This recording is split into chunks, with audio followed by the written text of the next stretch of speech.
rideshare driver that drives for Uber and Lyft. Joe currently uses multiple phones to efficiently drive for Uber and Lyft. But this can be a pain at times and very unsafe. That was until Joe found Maximo, the rideshare app that automates Uber and Lyft ride requests. Maximo will use the filters set by Joe, like time, distance, and passenger rating, to determine which rides are best suited for Joe. When a ride request comes in, Joe doesn't need to worry. Maximo will automatically accept the ride request that matches his filters, and then turn off the app that isn't currently on a ride. Once Joe finishes the ride, Maximo will turn everything back on. This will allow Joe to focus more on his passengers and driving safe.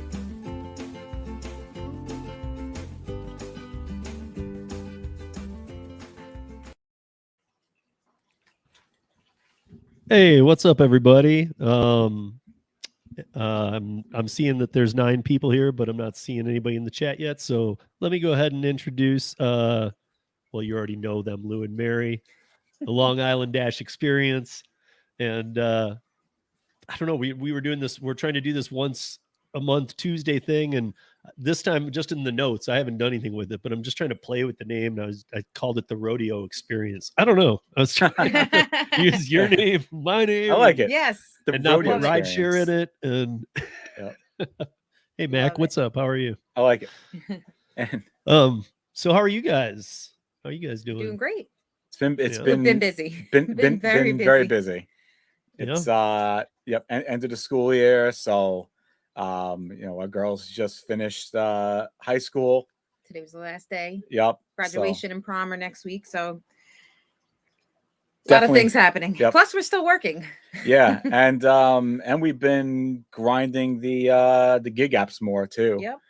Just doing more of that. Just trying to stay afloat in this new economy of everything is super expensive. So we've been definitely in adjustment mode, Yes, to say the least. So and as Lou put it before we came on, his daughters are finishing elementary school, or I'm sorry, grade school. Grade school. But really, that they're going off to college, so yes, or they're going off to beyond high school. So I don't know. Right. At first, I heard grade school. I was like elementary, but yeah. Yeah, Lou doesn't understand the terminology. I don't get it. Clearly, it's still a mystery how I graduated high school with trying. They felt bad. They're like, get out of here. We don't want to see your face anymore. Just take a diploma and leave. What's up, Hannibal? What's up, Rodney? What's up, Yogi? What's up, Capital 1212? What's up, Chris? Oh, Capital. That's Rob. What's up, Rob? Hey, Rob. Hey, what's up, Rob? Rob is our pizza guy. Okay. For real? Yeah, for real. Yep. Okay. Alfredo's West Babylon. So no gig work for Rob. Just no, he pizza does guy. gig work. Yeah. Yeah, no, he does. Oh, okay. Okay. Oh, yeah. Yep. So tonight, you guys, Lou, Mary, and myself are going to solve the pay issues on all platforms. So don't go anywhere. Yep. Stay tuned. All taken care of. It will probably take only 15, 20 minutes. We'll see. Yep. But so I have one question for you. If you could change one thing before we get into anything else, if you guys could change one thing about the gig economy to better it for platform workers, etc., what would the one thing be? And it would stick. Like if you choose one thing and you're like, but they could pull this move or that move like they have, like it would have to be able to stick. Just the transparency, I would say. Yeah, I mean that's the first thing I was thinking about too. Show us everything. Good. Right. Why do you have to hide? Exactly. The other day we had a hidden tip for 25 cents, and I said to Mary, was it really that important for them to hide this 25 cents? And we've been because Para hasn't been working, so it's just, come on, Para, let's go. Yeah. Fix that DoorDash issue. Come on. Well, DoorDash I haven't heard anything. I've had no emails on it at all. DoorDash is like, we're gonna throw an update so Para can't be used. Yeah. I'm sure they did, because they're like, oh, we don't want anybody to know what the full tip is, which, you know, it doesn't make any sense. But I don't want to just blame them, because we know that Uber Eats does it too. So Right. I agree, transparency for sure. I think well, we had, what was it on Uber? We had a no tip, but it was like $7, and we're like, oh, there's got to be a tip on there, and there was, right? Or was it a very tiny tip? Yeah. And we're like, we might have not taken that one, you know? I would say also, and I think you would definitely agree, is definitely a better routing system. Yeah. Because oh yeah, like there's so many times where I mean, we joke about it. Lou calls me Mary Maps, because I'm like, oh, I can go this way, and you just know it. It's just so much easier. Yeah, their routing system, which their routing system is what's determining the mileage that they show you, and sometimes their routing system, especially, you know, and this is on all the apps, the routing system doesn't make any sense. But remember, we had I forget which shift it was, but literally we had an Uber. It was a stack. We went past this person's house. We didn't know, because Uber, you don't know the addresses. We literally went past their house and then came back. Yeah, it's like, why didn't we stop there first? And Uber routed that. And Uber's app doesn't allow you to, like, DoorDash allows you to do what's called jumping a task. So if you know, okay, why is DoorDash sending me to this address first when obviously this address is right before it? Uber doesn't let you do anything like that. So we're sitting here driving past the customer's house that we don't dropped know off at first. We didn't even know, right? Right. And like, so definitely a better routing system, which right now would save mileage. And I mean, you know, like I said, we're scratching and clawing right now. You know, we're just, you know, trying to stay afloat in this economy the way things are. Thank God. And I say thank God for the gig apps, because it's giving us an opportunity to, you know, because that's the one thing, when you're salary based. And as things go up, this stays the same. So thank God for gig apps, so we can continue to like rise with it. But yeah, I mean, these are things that I think, you know, the transparency thing is always it. Like, what else could it possibly be? You know? Well, so I put the question out before to other people, and they've been like, better pay. They've given those kind of general answers. And when really I was actually searching for the answer you guys gave, just a simple transparency, because even like you were talking about with the mapping, if you show complete transparency, if you show me where I'm going, where I'm picking up, where I'm delivering, if you can show me everything before I accept it, that's all I need, because then I'm making good or bad decisions. You know, then I can use my own mapping that I like, whichever map app works best for you, and just kind of bounce off the app and say, okay, I'm going to here.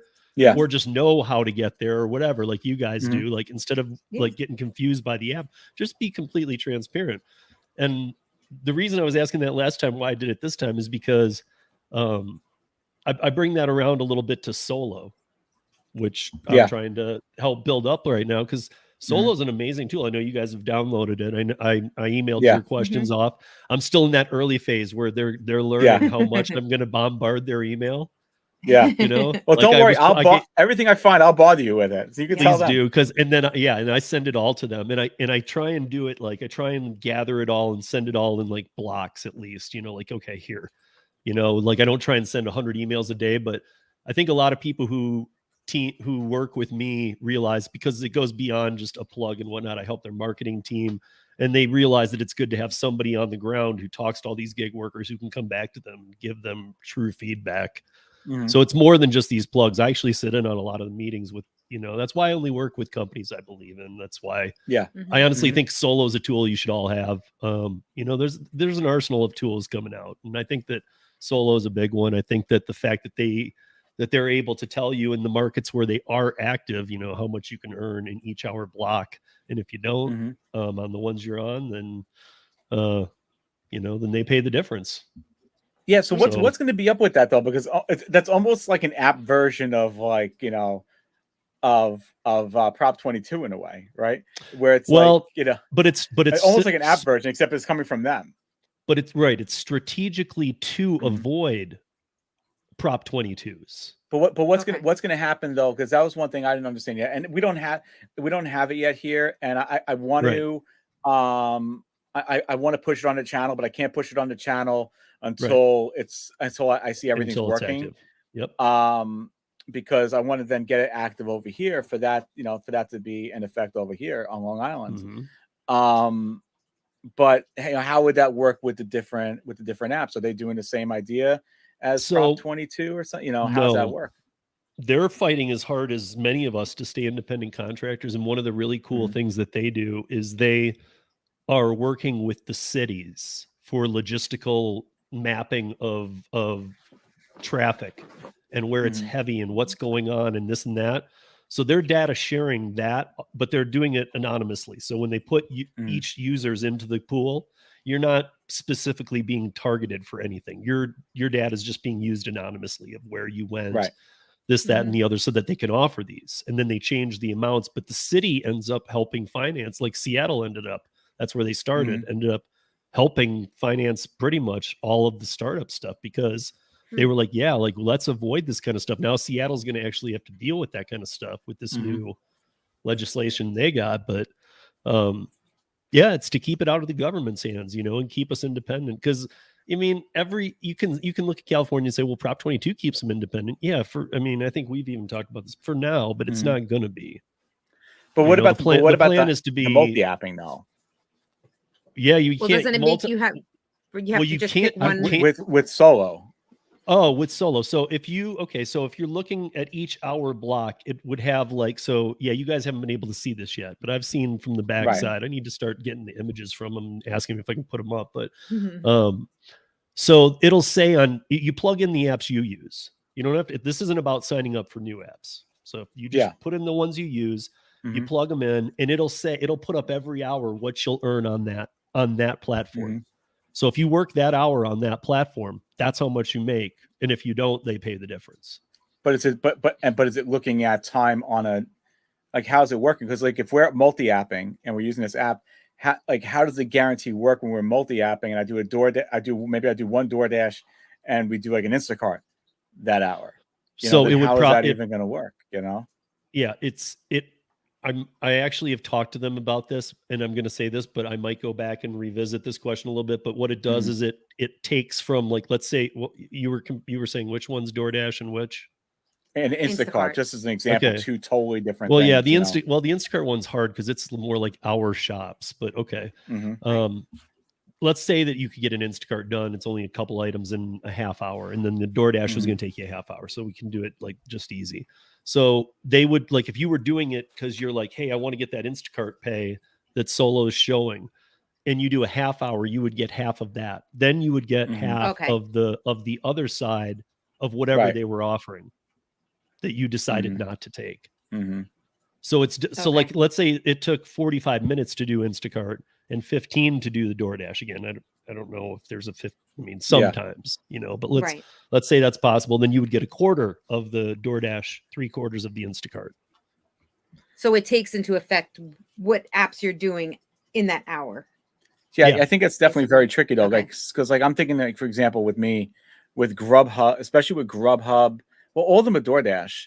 There'll be times, especially Instacart, where I forget to shut it off, and I get 2 hours later. I'm already home, and it's are you still online? We're going to turn you offline now because I totally forget to even shut it off. So it's if I forget to shut Instacart off for 2 hours, well, I've made no money in those 2 hours because I'm home and the app's just been on. How are they going to handle that? That's a great question. And since my marketing promo is for 3 months with them and starts tomorrow, I will know the answer tomorrow. I've actually been giving them free plugs to get questions out of people and stuff. And I've got a bunch, you just gave me a bunch more, and I've just been making a list and I've been, sending them things that I'm thinking and whatnot. We're still learning each other. It took me a couple weeks to learn Curry to be able to really pitch it, I can't tell you how many times that I forget to shut Grubhub off because Grubhub isn't sending an offer for an hour and a half, and then all of a sudden it's 11 o'clock at night. That's a whole nother topic. Yeah, 11 o'clock at night. All of a sudden you hear that damn cowbell ring, and I'm like, oh geez, I forgot to shut it off. Now they send me an offer, and the offer was still bad, but still whatever. I will say it's not going to be like Prop 22 where you can, because this I already know from speaking with them, the CEO, the team, everything that. It's not going to be like Prop 22. You're not going to be able to work on 3 platforms in an hour and get paid for each hour on all of them. They're not going to do that. Yeah. I mean, I'm sure they've thought about this and they've figured it out because I assume that before diving into this, they've already done gig work and they've already multi-apped, I would hope, to, you know, Well, they're 'cause that's what live you in need 9 is- cities too, and they're big ones. Yeah. right. know, So they, so, I so mean, they're there's- already dealing with this in a Yeah. way. Right. Just the answers Right. would be the way good, the you know, mo- the good to way that know. it works for, I mean, and it makes a lot of sense. It's pretty simple. Is that the more people that are using it, the better their estimates will be. Yeah, which makes sense. Yeah. You Mhm. know, it's like I think you sent me that thing, and I sent them the note off, and then I sent you a screenshot back of you know, kind of what it was saying, and you know, they basically were even saying, if you looked at the bottom, that, you know, if you're one of the first few people, you kind of get the best of it if you signed Yeah. up when they Mhm. come Right, into your right. market, because Because they're going to the be data guessing a isn't- lot. Yeah. Yeah. Right. Because like even like Shipped So- is another one. Shipped, you never go online really with Shipped. Shipped Yeah. is just basically always on. You know, Right. as long as you have the app open, it's I basically on. guess that's true. I didn't have this on my calendar, but okay. What I love about talking with Rob has like, who's Capital, has like so much great stuff about the restaurant end, and it's since he runs the pizza place, but is Mhm. also a driver and multi apps. He sees both sides of it. We and do want to have yeah. a shift where Where- he actually comes along with us, but it's just the logistics of the mics and how we're going to do that yeah. to make it We're actually gonna figure it out, happen. though. We're We'll, gonna figure it we'll out. get it. We'll get it. We'll have guests, you know, Guess right along. guest ride along people. Yeah. Hop in the back of the car. Yeah, they're just in the back seat. Right there Yeah. holding the food. For Quit us. Yeah, leaning yeah. forward. You know, Settle down. we need, Settle down back there. Yeah. you know, we need one of those, one of the old cars where there was no console in the middle, so it's just, you know, just one long seat in the front row. Oh yeah. So somebody sits in the middle. Oh, we need like a pickup truck. Yeah, there you go. Without the That's all you we know, gotta do. bench. That's all we That's got. fun. That's funny. I grew up with those kind of seats. Yeah. Yep, Like, that's Exactly. from my era, man. Like my grandpa, I Right. remember he had a Yep. station wagon. Yep, And, like, we had the uh-huh. station You know, wagon. I was a kid, like Yep. going to play golf with him. I was small, sitting up front. Like, you didn't wear seatbelts back then. no, never. You know, No. he'd smoke in the car. If he hit the brakes, I'd roll onto the floor and Yeah, that was greatest part. underneath the Uh-huh. dash. or if you're sitting all the way in the back and your mom Yep. like hits the brake and you're like you like fall away into the That's back how you do window. the 3-person ride along. Yeah, it's We'll figure it out. it's crazy. Yeah, as far as the para thing, you know, guys, I mean, like, I honestly, like, a lot of those get forwarded to me. So if you have emailed Steve at withpara.com, or if they've forwarded your email to me, I am getting around to them. But wow, you guys can write some emails. And I'm not talking about you guys probably in this room, but wow, the people that I don't know, they can write some emails. Oh, I can imagine. I can imagine. At least they're not the hate ones from like last year. Last year they were Oh. straight up like hate, or the person was not too smart, I guess, like to think like that we were the ones, like, when are you going to get this fixed? Right. Really? Listen, it's a constant game of like cat and mouse, because DoorDash is trying to, you know, not be transparent. Yeah. And one Yeah. thing I noticed too is that there's still a lot of people who are uneducated about what Para is now compared to what it was. And we only started using it, you know, in the last couple of months, but, you know, fully aware of what happened in the past. And a lot of people still will say, oh, well, Para is not accurate. You know, a lot of times there's not a tip. Well, it's simple. If there's a star there, Mhm. Yeah. it's going to be correct. Or a unicorn. Yeah, or a unicorn, as we found out. If there's no star, it's guessing just like us. But the ones with the star make it all worth it. And anyway, it's a free freaking app. That's free. And that's It's something I free. used to say last year when people were really coming at me. Now it's something I avoid saying unless people really are, unless they get to yelling, Yeah, because I don't need to remind people that it's free. I mean, it's a free Right. freaking app. You. I used to say things like, how much are you paying? Which plan are you on? What are you paying? Oh, the nothing plan. Okay. Yeah. Yeah, listen. This is You know, why. if you want to call and complain to DoorDash. And besides that, I will tell you, I spoke to Jeff. I always do when things get crazy with their code. They've done like 3 or 4 code updates in the past 2 weeks. And he has actually said to me, which I don't think he's ever said to me before, he said, And I think it's always been the case. I just didn't know it. He's like, man, they write the sloppiest code.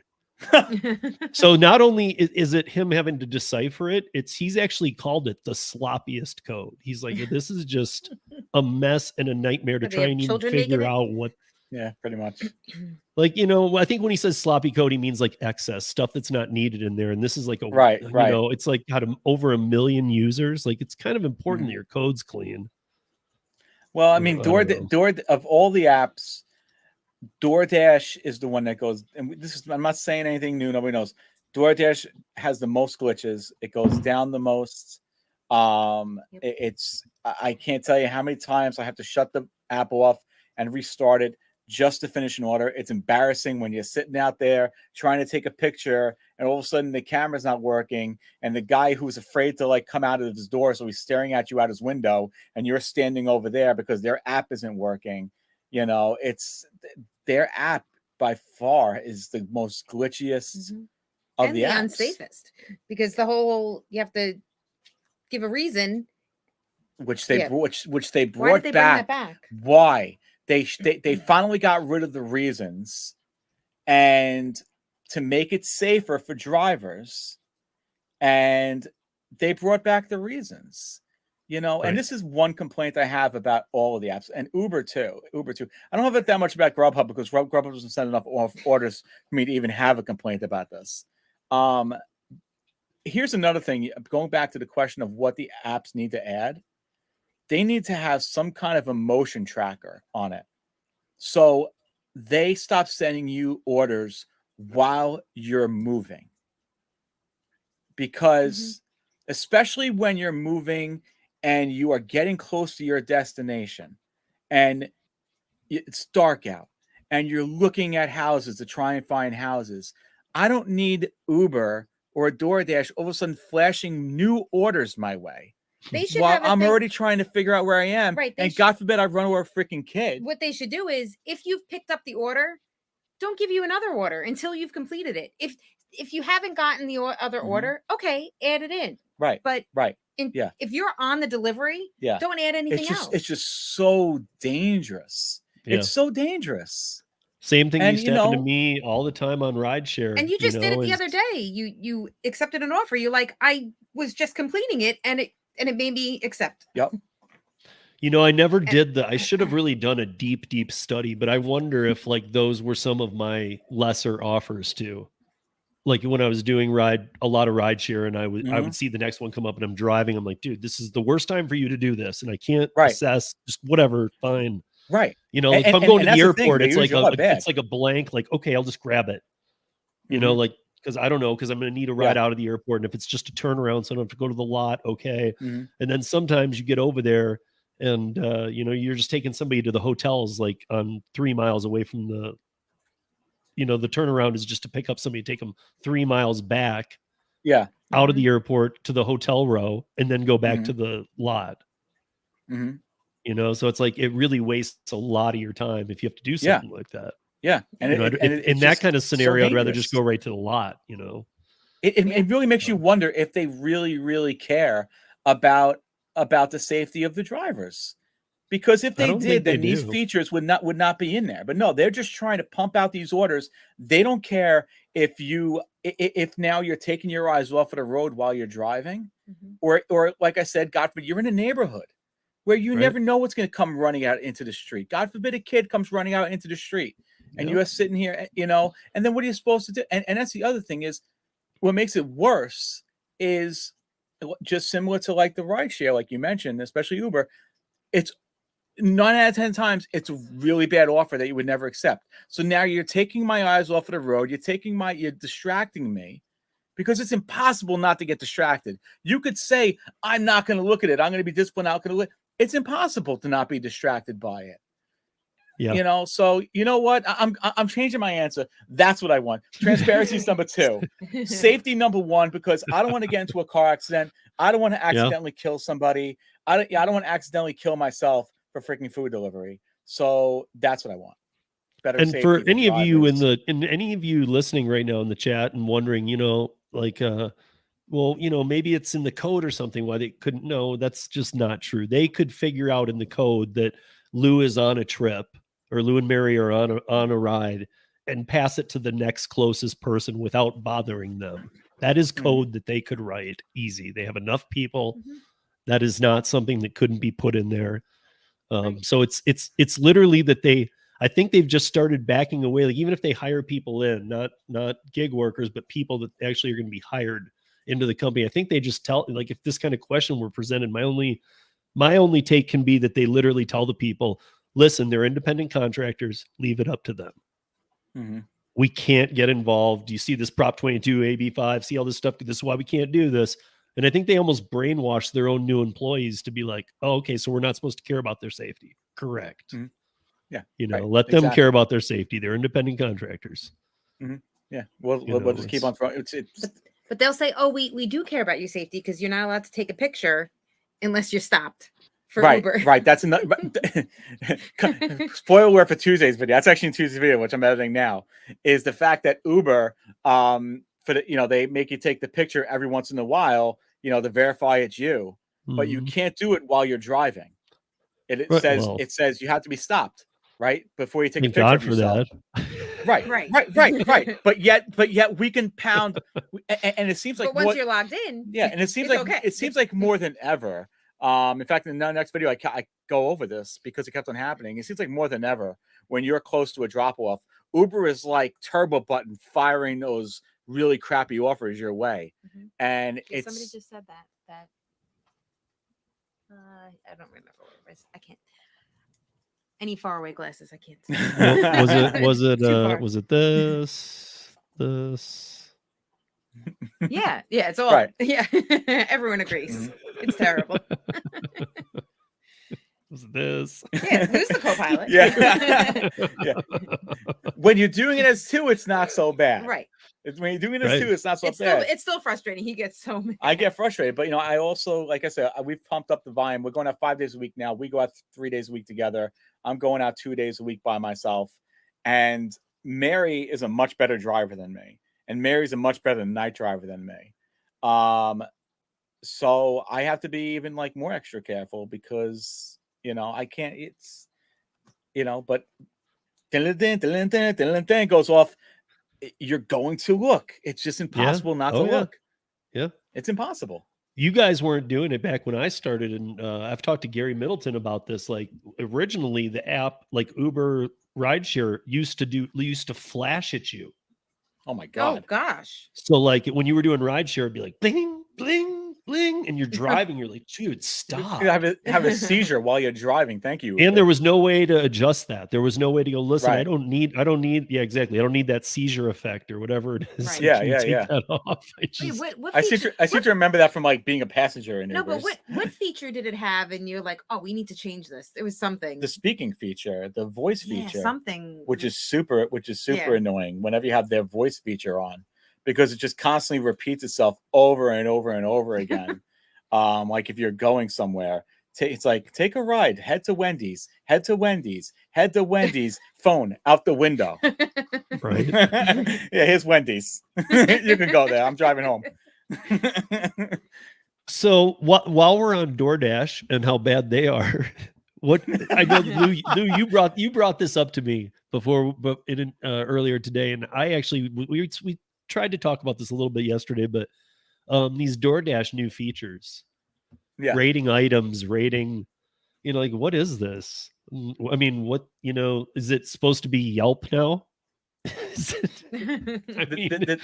thing that people don't even want to tip. Now you want them to rate everything, right?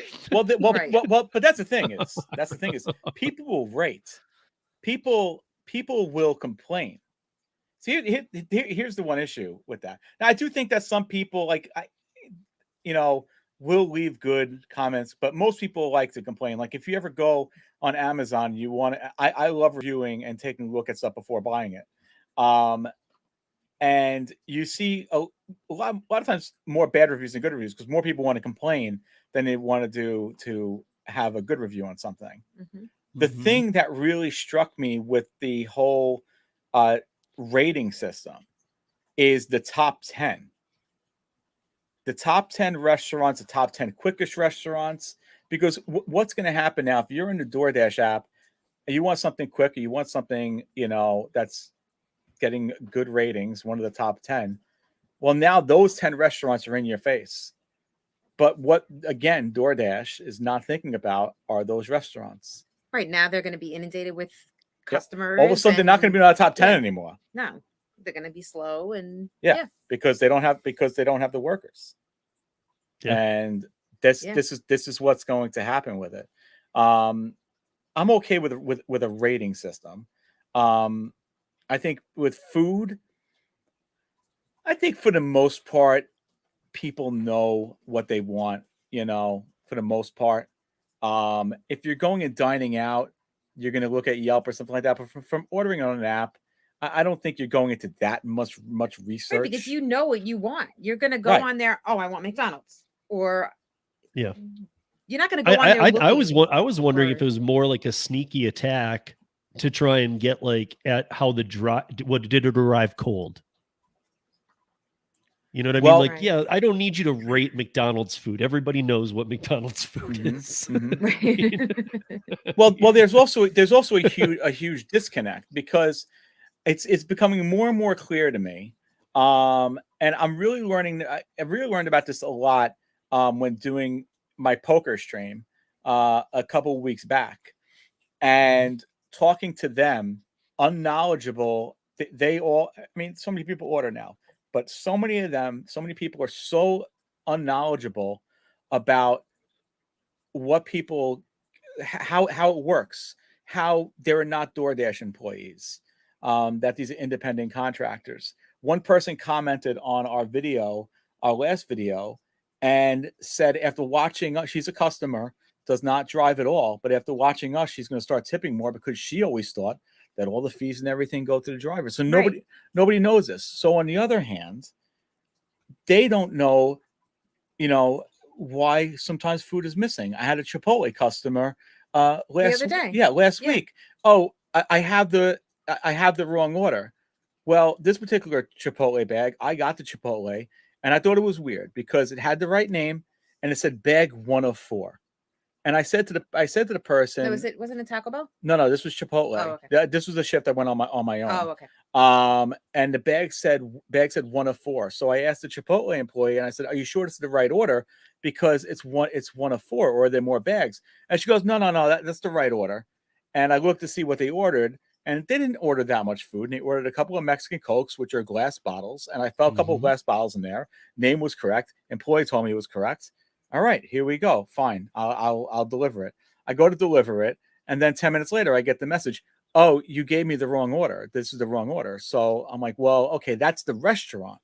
But they don't know. They think DoorDash driver, sits here, packs it up, looks in it, makes sure, inspects it, touches the food. I don't know what else they're thinking that the DoorDash drivers do. And on the other hand, they don't know what the restaurants do. The food was cold. That must be the restaurant's fault. No, that's the DoorDash driver's fault.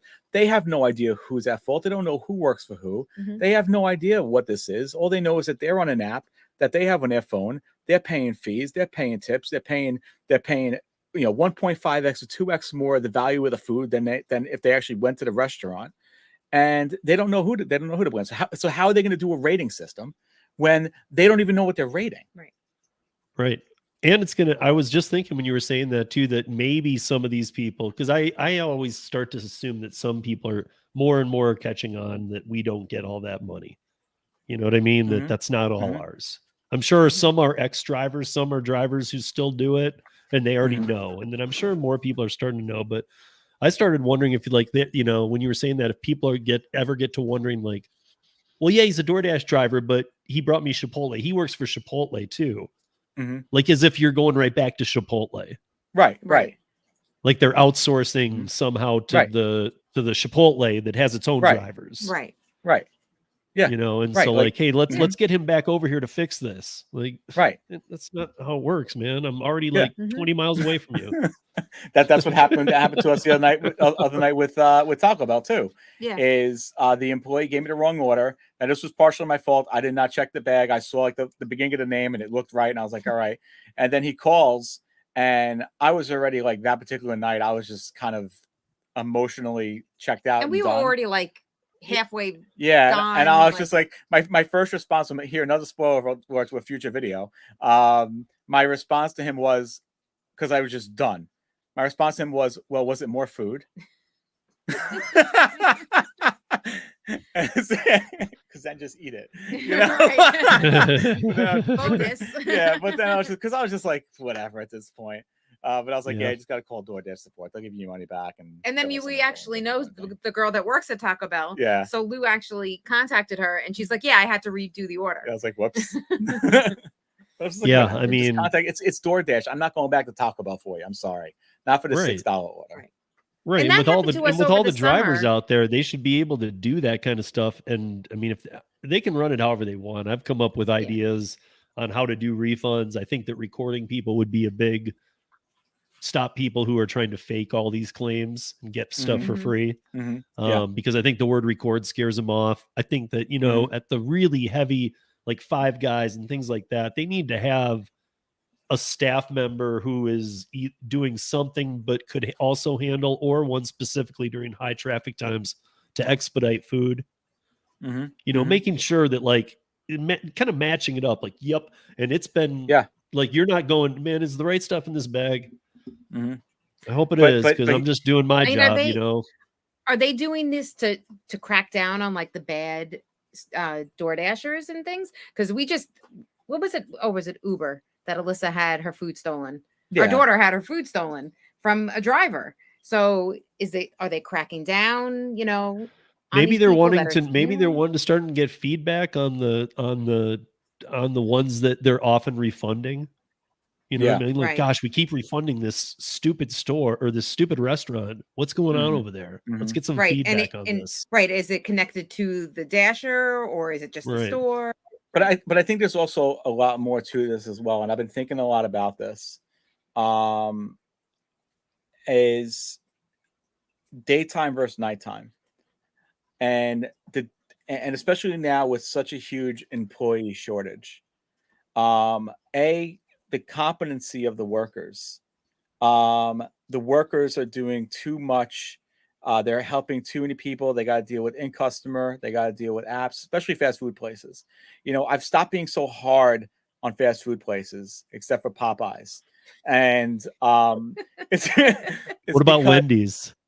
No, well, It You depends. guys don't It have depends issues on with the Wendy's? Wendy's. You're going to be my Our first people daughter's ever Wendy's to actually not have an does issue really with good. Wendy's. it depends on the Wendy's. But the reason for Popeyes is, I can get into that. But all these other places, they're working the job of more people. They're getting paid garbage, and they're probably not that qualified, because a lot of them, especially the night crews, are high school students or maybe young college students. So you're not getting, the cream of the crop workers here. Let's be honest. So a lot of mistakes are going to be made. Right, and also they are young and They're learning. they're in school, so Yeah. they're tired. They're they're not. Yep, they've had a day of school. Now they're going to work at Taco Bell. They're cranking out these orders left and right, and they're cranking them out for the. Popeyes are ridiculous. Dunkin' Donuts is the worst. Well, yeah. Yeah, Dunkin' Donuts is bad too. Especially the woman who coughs in her hand, by the way. Yeah, so you got these guys cranking out all these orders all over the place. Was it agreed pin? Agree. Pin code. Yeah. Pin codes. Pics Yeah. and or videos is mandatory for all hand to me drop offs. Yeah. Wait, for all hand to me drop offs. For hand to me drop offs where there's no proof.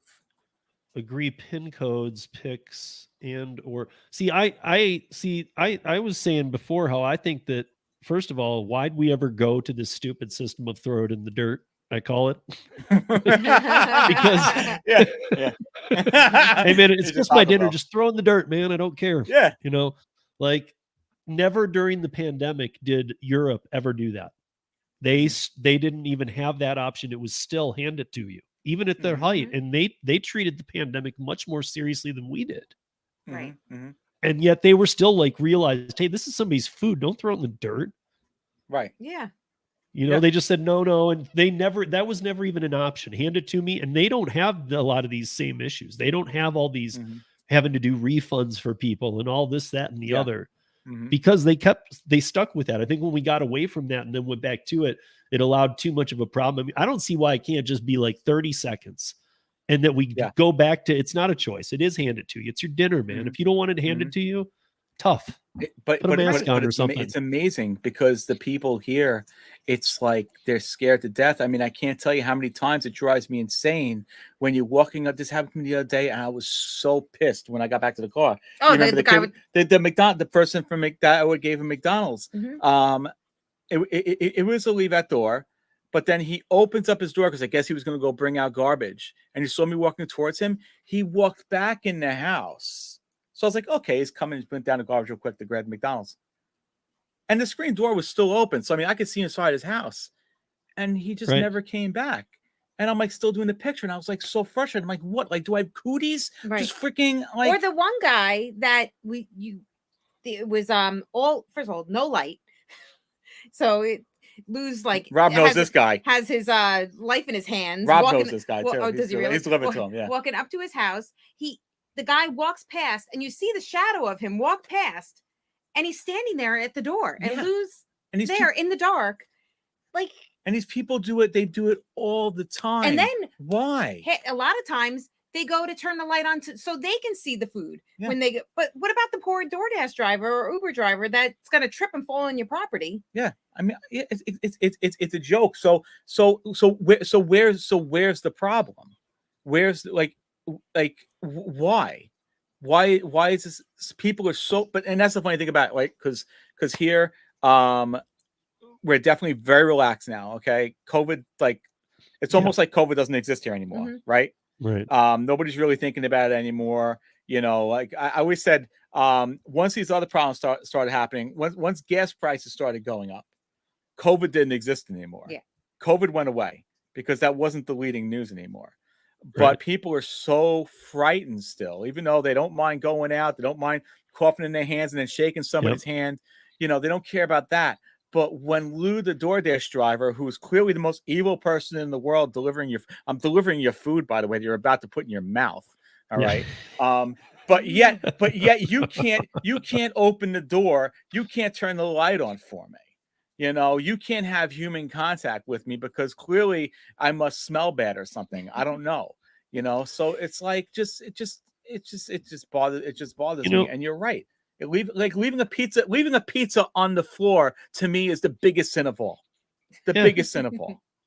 It's gross, dude. It's just gross. That's your food, man. I mean, and you just paid a lot of money for it too. Why? And if not, why can't it have 30, 45, 60 seconds where instead of you taking the picture that they file away in the trash can and never care about that you even took it anyway, like it's never going to be used to help you or anybody else. It's just a stupid thing. It's another step that we don't need. Right.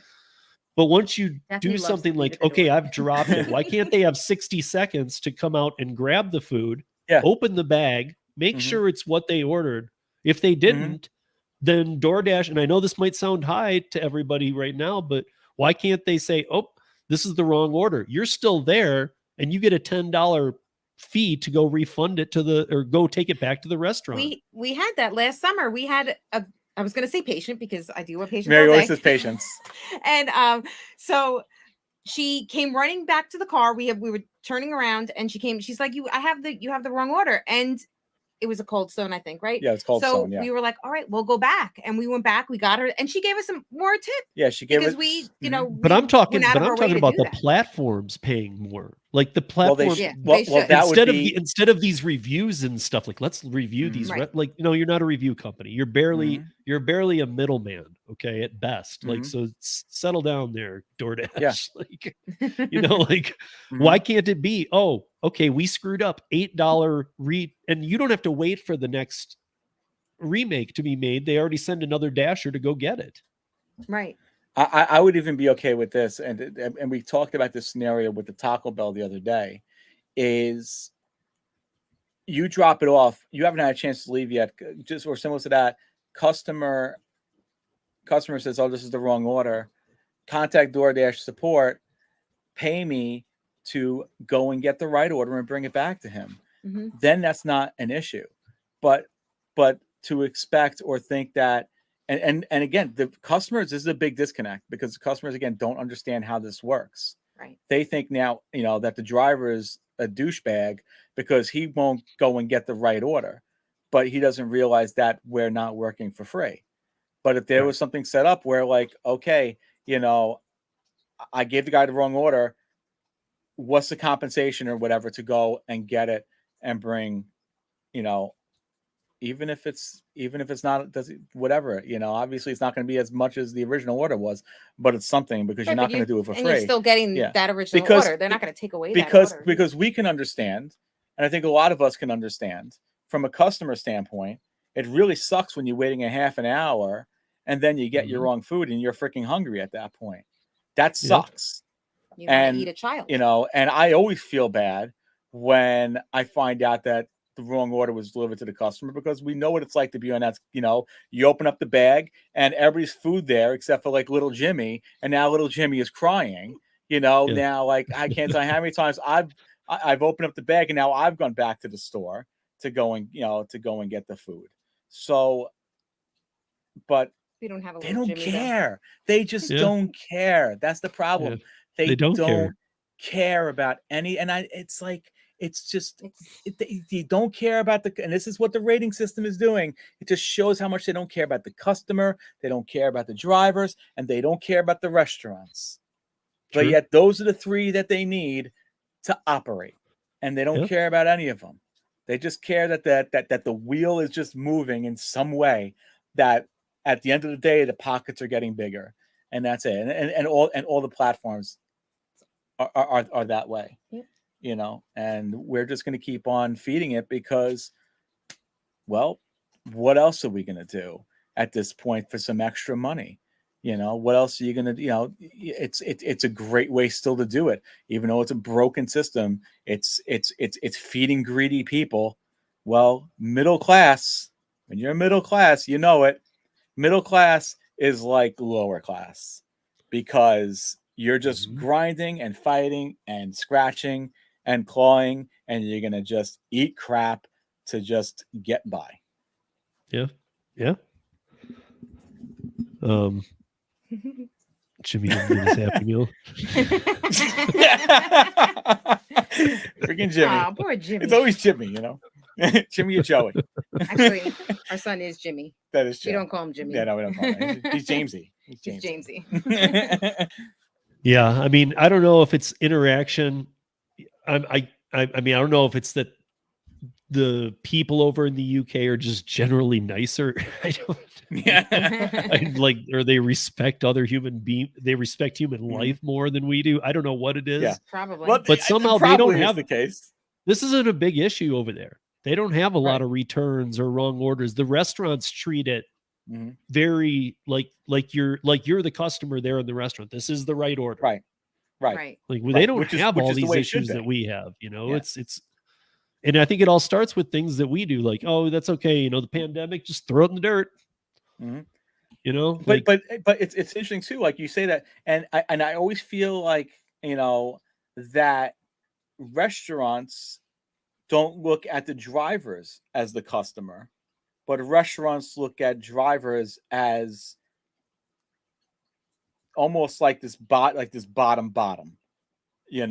and not just the buffer between them and the customer. So I think there's a lot of disrespect all around, where it sounds like from the UK.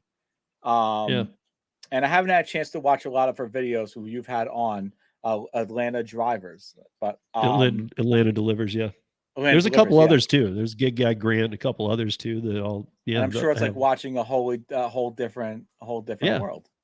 Yeah, and they they don't get paid much more than like the kind of base pay here, and they don't. That's not a tipping culture either. A tip's kind of a rare thing. Right. I know it's kind of a rare thing these days on the apps here too, but there it's just a rare. Like I was even talking to Atlanta about bartenders, because she was talking about going out, and she does a lot of like karaoke and stuff, and she was saying, and I'm like, well, bartender, like we were talking about the tipping culture, and they said, well, bartender, because I was one for a long time. I said, bartenders get tips. She goes, no.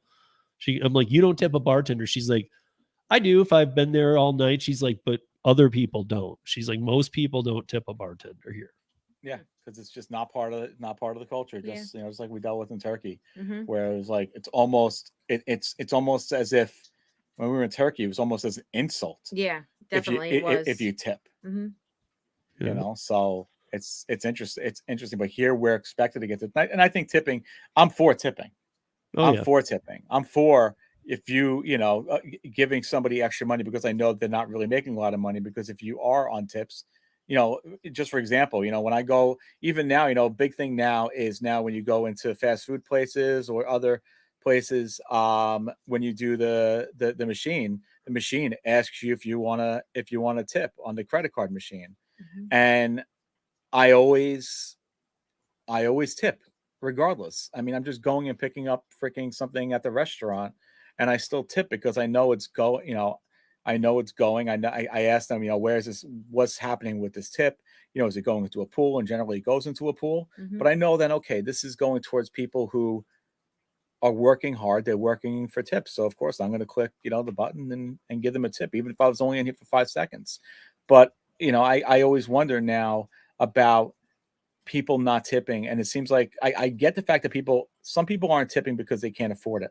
But then again, they shouldn't be ordering the food if they can't afford it, because they should realize we've stopped using the apps, because now we're that money money can go. I used to say that money can go a lot farther at the grocery store, but actually now it can't. Maybe. Well, we changed our grocery store too. We have changed our grocery store to Lidl, so we're trying to we're trying to be smart. We're trying to be smart, savvy shopping, and also no more DoorDash, all that stuff, because obviously you're paying extra. You're paying extra for the food because it's all upcharged, because the restaurants need to make their money, so they have to now determine a different price for the apps because of all the fees that they're getting charged. But the people who aren't tipping, it doesn't make any sense. But the only reason why I say people aren't tipping is they've either had bad experiences or they don't understand about the fees. And I think I would think that the majority just don't understand what is going on and what these apps actually are. Because if they did, then they would realize that Joe Schmuck is in his car using his gas to pick up your, McDonald's or your sushi, all right, and using his gas to bring it to you. And if you don't tip him, and that poor idiot, first of all, has no idea what he's doing because he's even taking a no-tip order, that he's losing so much money. So people are just so uneducated, and that's the apps. So there's another thing the apps need to add on the customer end. It's just some better communication on what exactly the driver actually gets. Not just say, oh, the driver keeps 100% of their tips. Well, I don't know what else the driver gets. So what does that really mean? Right. Yeah. Mm-hmm. Well, I mean, the driver gets next to nothing. Right. Exactly. But they don't know that. They could think that because they don't even know if the drivers don't work for DoorDash. They don't even know that. They have no idea. They literally think that we're employees. Yeah. And it's crazy. But they don't. But how would they know if they But how would they know? I don't know how they know. I don't know. Marion, what's up, Marion? How are you?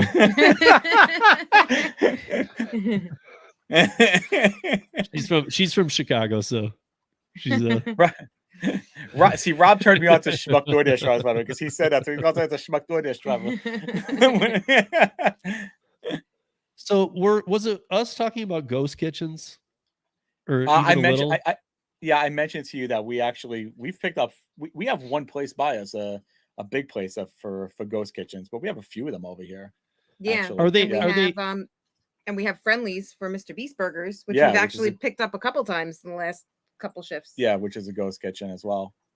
So are they mainly, because initially ghost kitchens were supposed to be 4- and 5-star restaurants that are opening up in warehouse type settings, standalone, not like, are you finding them like paired up with other places, food courts? Ours are just like delis that are just making random food, like anything. It's actually interesting. There's one place in particular by us that has over 20 ghost kitchens, and I asked them once about it, and you know they're just like they're just labeled like their store is a bagel place, like a bagel deli, but they have Mhm. all these different, like I think she said over 20 different ghost kitchens which they cook for.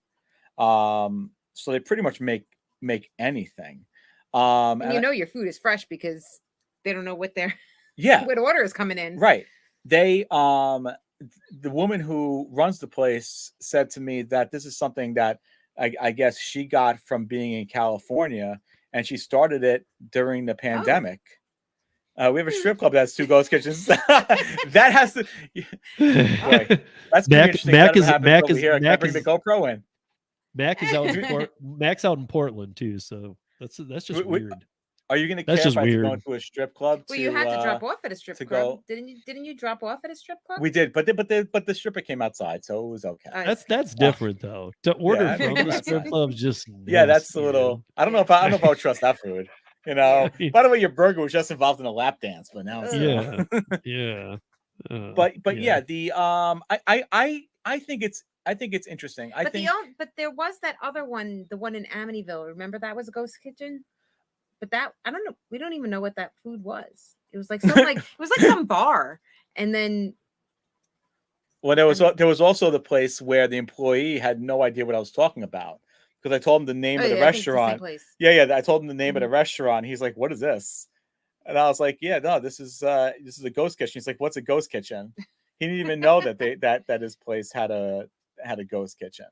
He's like, "There's ghosts in the kitchen." But it was started during the pandemic, and I think it makes sense. I think it makes sense for these smaller places, you know, to be able to make a little bit more money. They can make more food, but maybe they want to have a broader menu than what they're just going to be offering in the store. So you know, they got like what's the one? I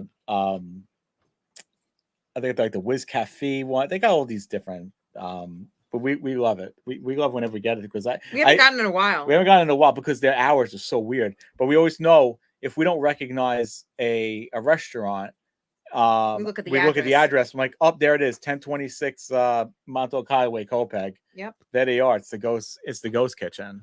So I mean, what do you think about the ghost kitchens? First of all, this is related to the strip club thing. Does it come with Cody? Cody, that's just nasty, man. What's going on there up there in Alaska? I couldn't overlook that. Well, I guess I got a problem with these ghost kitchens because I thought it was. I still read articles about chefs and stuff who are trying to build their own brand now, and it's going to be a ghost kitchen. It's 5-star. It's going to be top end. I was always under the impression that's where it was headed, not we're going to be another gutter thing, you know, like literally, because now I was reading about this in Plano, Texas. They're going to open up this really popular Dallas taco place inside of Walmart as a ghost kitchen. Oh. I don't want my ghost kitchen in Walmart. No. So, you know, I just don't. I don't. And when I was looking at it, it was like all new stainless. Like I was seeing pictures of the place in Plano, and like it's all new stainless, and it's like they're gonna put this clear floor to ceiling see-through thing, like almost like a zoo. Like you're gonna be watching these people from Walmart. So let me ask you a question then, because I mean, just it sounds very different than the ghost kitchens that like we're describing. Right. You know, where it's just different menus that the same people who are making the other stuff are making this, where this is in a Walmart. So will people be able to go in and order, or it's just strictly online that people will be able to order I have no idea. I just feel like then it's just a gross. restaurant in I feel like then that's just a restaurant in Walmart. Yeah, that's just so weird. Right, like, but it's just like a kitchen that people are going to be just making all this food, and you have to go into Walmart to pick it up. I wish you could see if they drop it on the floor or they do something. Right, but what does Walmart have inside right now? Like maybe a Subway or a McDonald's, right? I mean, something along those lines anyway. Like now what? Now you're gonna be able to watch these chefs make food.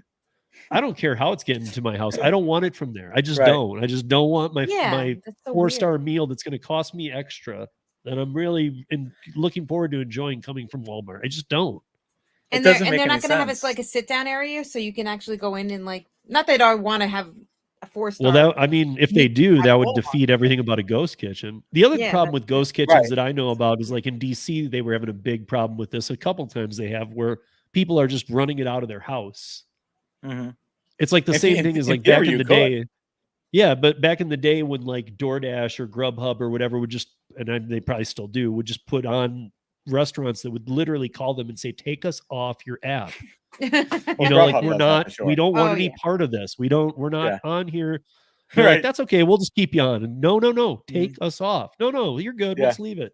More business for you. Like, no, we don't Yeah. want your business. We don't want our Right. name ruined. Right. We don't want bad delivered food. We don't want, no, you know, and honestly, like then now it's like they crack, you know, they won't solve those people's problems.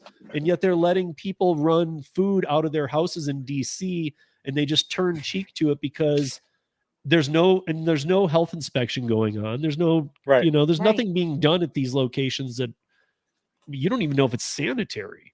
I mean, That's we what have no Bitterman should idea. do. I mean, but there was an example I read about not too long ago about this rib place that's, you know, there's a bunch in DC that are very well known, but there was this one really well known one and it started running a ghost kitchen and it was doing it on the weekends when the place wasn't open. And instead of going to the place and opening it, they were just running the ribs out of their house. Oh. So like this hole in the wall type place that everybody loves to go for ribs during the weekdays. Now the guy who runs it is just going, well, I'll just cook from home and send that out on DoorDash or Grubhub. It's just Like, So then is there no your business drivers are coming to his license? house? I mean, I can just start selling falafels tomorrow and just sign up for Grubhub that I've got a kitchen. Yeah.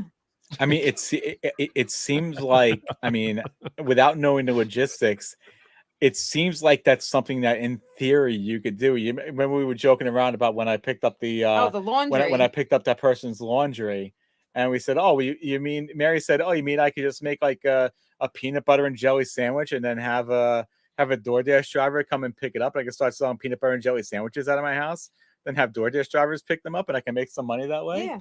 You know, and why not? Now everybody just makes their own food, and you know, we just that's yeah. See, same thing up in yeah. Anchorage. even. Yeah. It's People so just- weird. You It's know just what? So I mean, weird. I'm gonna open. And what I'm gonna else? open And up. what else are you selling out of your house? Yeah, by the You know? way, Exactly. what's actually come with that burger? Yeah, Well, like that's what you know, we always said when we didn't realize that the deli was a ghost kitchen. We're like, what else are they? I seriously thought it was like the Russian mob or something. Yeah, what else is in that bag that everyone's buying at 12 o'clock at night? Yeah. Because we were surprised that We're there was like, a bagel place open up at 12 o'clock, and I was like, what is going on? I remember the first delivery. I said to Mary, I was like, if I don't come out, I guess just drive away. I guess we're done. Right, and it was like in a random neighborhood too. Yeah. It was a sketchy neighborhood. Yeah, so like imagine doing that. Imagine picking up food from somebody's house, and imagine ordering. And you don't. And that's the thing is like when people order from ghost kitchens, because I've also asked customers about this when dropping off this food. You know, they just see it on the app and goes, "Oh, this looked like a really cool, interesting place." So they ordered from it. They have no idea where some of this food is coming from. So, and I know for sure with the ghost kitchens, I remember I told one customer, "Oh, it's over 1026 Merrick Road." He goes, "Oh, really? That place? That's where this came from?" Like, yeah, they don't, you know. Well, and also a lot of those places have, because I remember one night I was like, I don't know what I want to eat, so I was just looking, and I was looking at the 20% off. Yeah. DoorDash has the 20% off section, and a lot of them are on that section. And she ordered from there. And I was like, "Oh, Mary, you ordered from the Ghost Kitchen." I was like, "What is this place?" I looked up 1026 Montauk Highway. I was like, "Oh, you ordered from the Ghost Kitchen." Basically, yeah. Yes. It's the host again. It's the best. Love it. Comment of the day. That's how it works. It turns out we're actually ordering somebody's skin, but that's another issue, you know. Oh. Yeah, I see. These are not what this is not what I thought. I didn't think ghost kitchens were going to be in Walmart. We're going to be out of people's houses that don't have business licenses. That you know, I mean, there's a reason why there's a health department, guys. There's a right. I know a lot of government stuff seems like scams, but honestly, there's a reason why there's a health department. Right. Yeah. But yet but yeah, people don't open the door for you when you come to deliver their food. But Yeah. listen, well, But they don't care that you know. Oh my God, Joe it's just Schmo is such making the such food. hypocrites. Everybody, it's a joke. It's a complete joke. And then they're gonna give you a 0 rating. Yeah, then they give you a 0 rating and you get deactivated. Thanks a lot. So I know that you guys have 0. your W-2s and stuff, Mhm. but that you do the weekend, and I know that you still, even though it's extra money, you count on it. And obviously things are changing. Prices on everything are just skyrocketing. I'm sure you're feeling it just the same as all of us. Big time now. Yep. Especially after we just added a 4th car payment because our daughter got a license. Now we have a 4th car payment now. Right. Yeah. So, I mean, I guess what somebody was in the chat last night that said, well, the cost of living is figured against all things, including like your house payment or your rent, and that most likely hasn't gone up. That's why they say 8.5%. I still say BS. I say 20%, even including that. If you were to list everything, your electric, your gas, your AC, whatever you want to, your water, all the things that make you whole, plus your gas, plus your food, plus all of that, I'm honestly up around 35-40%. Right. Yeah. For those items, I just actually reworked our budget, so I would say actually that's pretty accurate. That's pretty accurate. Yep. I mean, the one person that was trying to defend the 8.5 and he even understood that it might not be right. You're right. It might be a little up, but his main defense was housing cost. Well, most likely your housing cost has not gone up. Now, maybe to all the homeowners, but to a lot of gig workers, they rent. Rents have gone up. Even if you're a good renter and you live in the same place for 5-6 years, usually your rent will stay the same in most markets because a landlord loves a good renter. Right now here in Denver, they're going up whether you've been there 5, 10, 1 year, whatever. People are raising them anyway. Here it's I mean, I think we also happen to live in Long Island, which has I believe like top 3 possibly of highest property taxes. Where here rent is almost the same amount as much money as a mortgage is, which makes renting just completely ridiculous over here. But we're definitely feeling it with higher taxes, with everything else going up around us. And, like I said, everything else is staying stagnant to where you're really feeling the pinch. Well, really feeling the pinch now. Utilities just went up again. Yeah, they were pretty stagnant for a couple of years, and then now all they've of a gone up sudden again. now they all went up. And we have gas, so we're going to feel that too.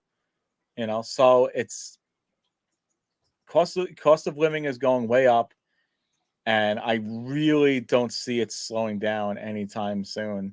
And I know that some people, we're not going to go into recession. If we didn't, I'd be shocked. I'd be shocked. Well, we were talking about the less amounts in bags too, but the same packaging last night.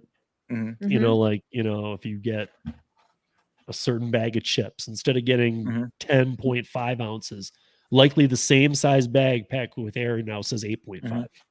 Yeah. Yep. Yeah, I did notice that.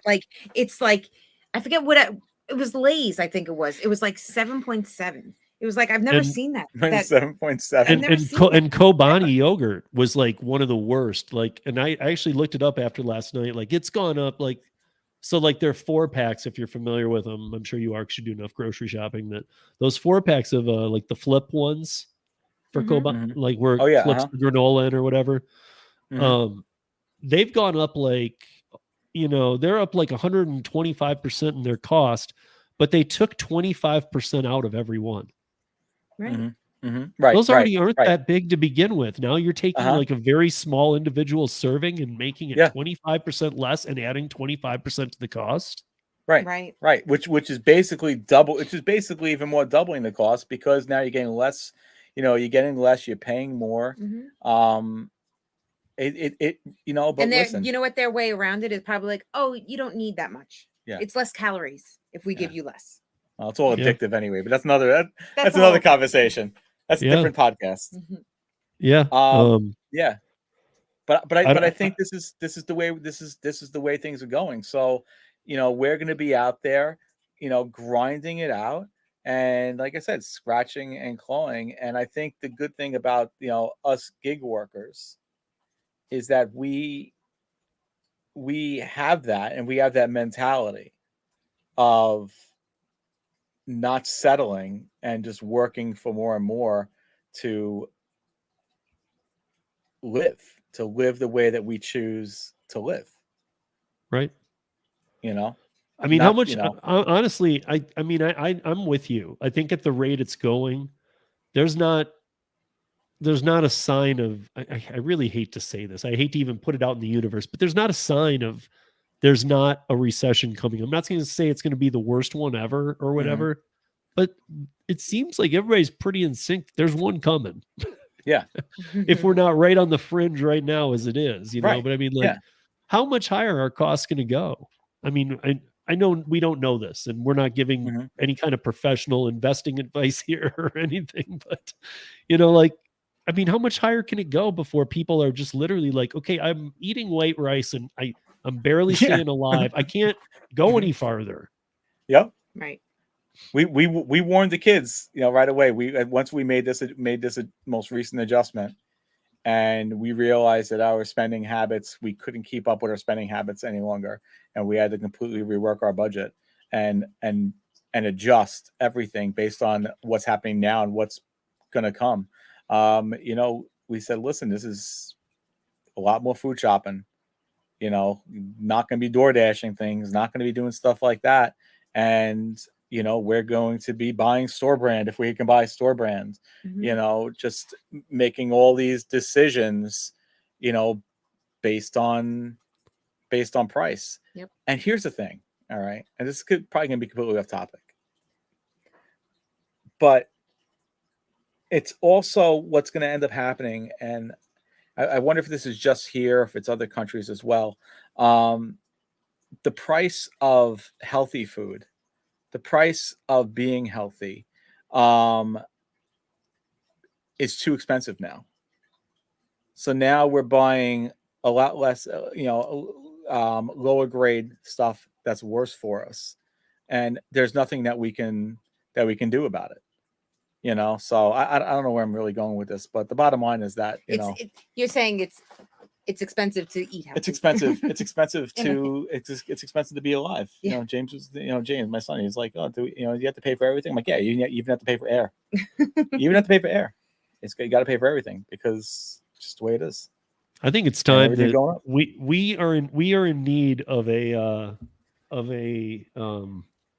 all white box generic grocery store. Yeah. Right, exactly. Like, what do you want? Eggs? They're there. Well, what other kinds do you have? Those. Right. Like, where frozen waffles. Okay, there they are. Where are the other ones? There they are. That's it. Yeah. That's the one. Well, but then it's like a monopoly on waffles. Now the waffles are going to go up in price. Yeah. Because now we don't have an option. And it's like we either have raw waffles or we don't. Well, if anything, the gig apps have actually brought us into the Lidl shop. I don't know if you have them by you. And it's a German shop. It's I think it's Aldi and Lidl. They're like the same thing. And everything is so inexpensive, and it's all like their brand. And we save so much more money shopping there. Mm-hmm. I miss the government cheese. Yeah, I don't know. It cannot go that much higher. I know people who have like cut. I mean, I've cut way back for my son and I know people who have cut back so far. I don't know how much more they can go. Right. I mean, I already know people who are we'll find out. Who are kind of starving them, not starving, but not compared to other countries, but starving themselves to a degree they didn't ever have to do this in their life. Yeah. Right. They're like, well, I just skip lunch now. Well, that's not really a good solution to the grocery problem. Right. I mean, budgeting, budgeting, I think is one of the hardest things to do, but I think it's something that everybody has to do. They have to have some kind of budget in place because, and you always have to be, and it's just like the gig apps, you just always have to be ready to adjust based on current conditions. you know, and just like with the gig apps, how you have to be able to adjust on what you're doing with your gig apps and what orders you're taking on a daily basis. The same thing goes with budgeting. You have to be able to adjust and be ready to adjust and be willing to adjust. And if Rob you do likes that, then Lidl you can be too. okay. Yeah, Lidl's great. Because it's inexpensive, and yet the store brand stuff actually so It's far actually so good. really good. It's actually yeah. really good, and Yeah, they have we really were- nice floors. Yeah, we were always Ortega for the tacos, and we got the Lidl brand, and we love it. It was fine. Stupid meals can be Intermittent fun. fasting. That's true. Yeah. Yeah, but it's not good for you. I mean, like, you know, it's Right, No, not yeah, a it's bad not. habit. It's not. Everybody's gonna form some really bad habits here. Right. Yeah, You know, it's you can't live off of. I still go under. It's all about population control. All this is about population. Right, they couldn't control. they couldn't get rid of us with COVID. Yeah, so now they're like, they "Oh, tried let's- COVID. Let's think of other ways Yeah. that we can get rid of people. yeah, COVID didn't autonomous work. cars, Right. Yes. autonomous exactly. vehicles, you know, with teeth on the front. Yeah. Yep. Yep. How else can we do this population control? They just keep on having more babies. What are we gonna do? Tell them to stop. Yeah, I Keeps me in mean, business. it's That's true. Let's keep you in business. I mean, it's crazy. It's crazy. And yeah, I almost forgot. I wanted to bring this up to you guys because I get these sent to me once in a while. I'm aware that this happens. I don't have a second account to put side by side on a table. This picture is one side's gonna be blurry. One side won't be on this picture, but I want you, if you can take a look, you'll notice the difference. And this is on the same table, same spot. So if you on the white ones where you can see the numbers, if you go over, basically take 50 cents off on every one on the darker screen. But this is at the exact same time on the same table on the same DoorDash. Why is this happening? Why are the promotions 50 cents less in every hour block on two phones side by side on a table? Well, we've seen it. we see it on Instacart all the time. He'll get a promotion, and I won't get a promotion, We- or on Shipped, It or happened no, even Shipt doesn't. Shipt happened not. even the other day. I had the $4 promotion. You didn't have I the didn't. $4 promotion. And why some orders, even though there was a promotion going on, why were some orders getting the promotion and some orders not? Which is also Yeah. something we couldn't understand. But yeah, Yeah, that's really a great question because I think, and in terms of our Instacart accounts, I'd say I have like probably 20 more deliveries than you do. But we also have had the opposite where you have less deliveries than you do, and you were getting them. So we can't quite figure out the rhyme or reason on why two different accounts would get two different promotions. It doesn't make any sense. Right, like how are they choosing that? Right, like your one of your accounts hasn't done 400 and the other one's done 2. right. So it's not that. One of them, and it's not like you earned a promotion on one that was going to get you some promos that the other didn't. So you're just putting them side by side and you're seeing that same stuff. I have people send me this and tell me this all the time. And I'm really, I mean, it's really starting to get upsetting because in the independent contractor model that we're all working under, this should never happen. Right. This should never happen. Yeah. Because if this is happening, then they're just, I mean, that is, to me, that's enough proof to go to court that they're manipulating you. Right. Right. And that's assuming that they even know that they're even doing this, and it's not just a bad programming for whatever. Yeah, but reason. when it happens in every market, and I mean, this is happening to, I think they just think, well, only a certain number of people will be able to do screenshots like that. Right. Not everybody's going to put two apps side by side and go, wait, I'm not getting the same. Which we see it because since we do, we both have, and I'd love for one day, Mary's still on the waiting list for DoorDash. I'd love for us to be able to have the food delivery apps side by side as well. I would love to see that as well. Right now, we just have Shipped. We both have Shipped and Instacart, and Shipped. We both get the same promotions. And generally we see the same orders too. I think. I don't think we ever get different. So Shipped is like Shipped seems like the one that doesn't seem to do that. Where we know Instacart does it, and I don't really know from the other ones in terms of peak pay is like is one giving peak pay if we were both being in the same zone. would I get peak pay and you wouldn't get peak pay? Right. You know, which I guess that was a DoorDash screenshot, right? I think Yeah. it looked like Yep. a DoorDash screenshot From Wisconsin. which- Yeah. Yeah, so one person was getting $2.50 peak pay, one person was getting $2 Right. peak pay. So weird. Why? Right. And why You is know- it the whole day the 50 cents extra went to the phone on the right? Why is there not like, okay, Right. and not that it would be okay, but why is it not okay on this hour? This one's 50 cents less, this one's 50 cents more, and on the next, this one's 50 cents more, this is Yeah. less. I mean, why is it like And- the whole one side is 50 cents more on every Mhm. hour? And then let's look at the effect of that. What's the effect of that?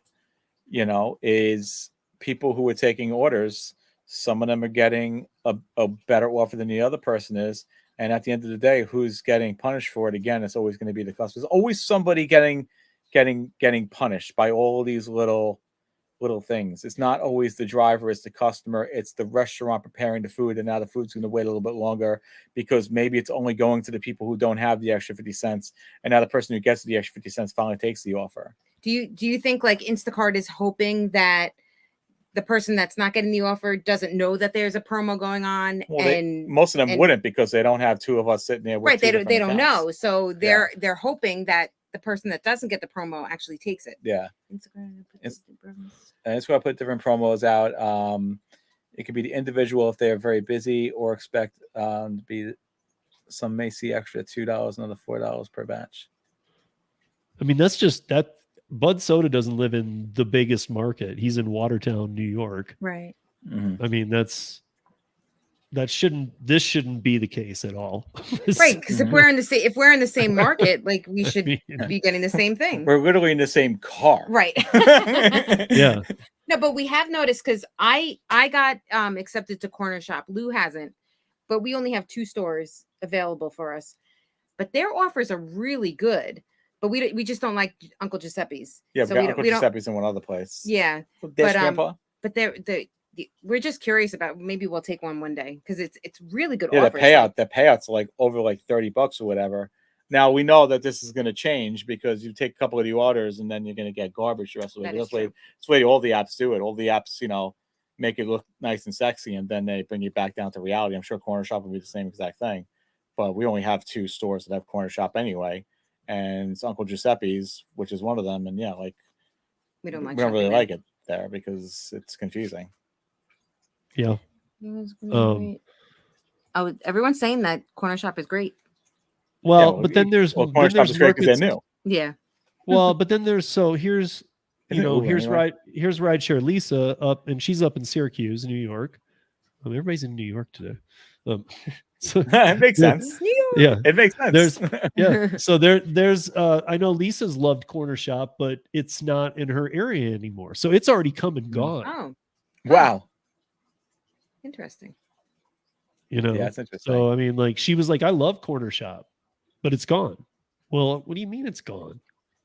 Where'd it go? Uber brought in Corner Shop and it's gone. Like I figured it would like start like abusing the workers before it would leave. That's you know? what I would think too. If it's like if you know, especially since it's run by Uber, I was actually shocked that I was actually kind of annoyed because I started the sign up process before Mary did, and Mary got through it.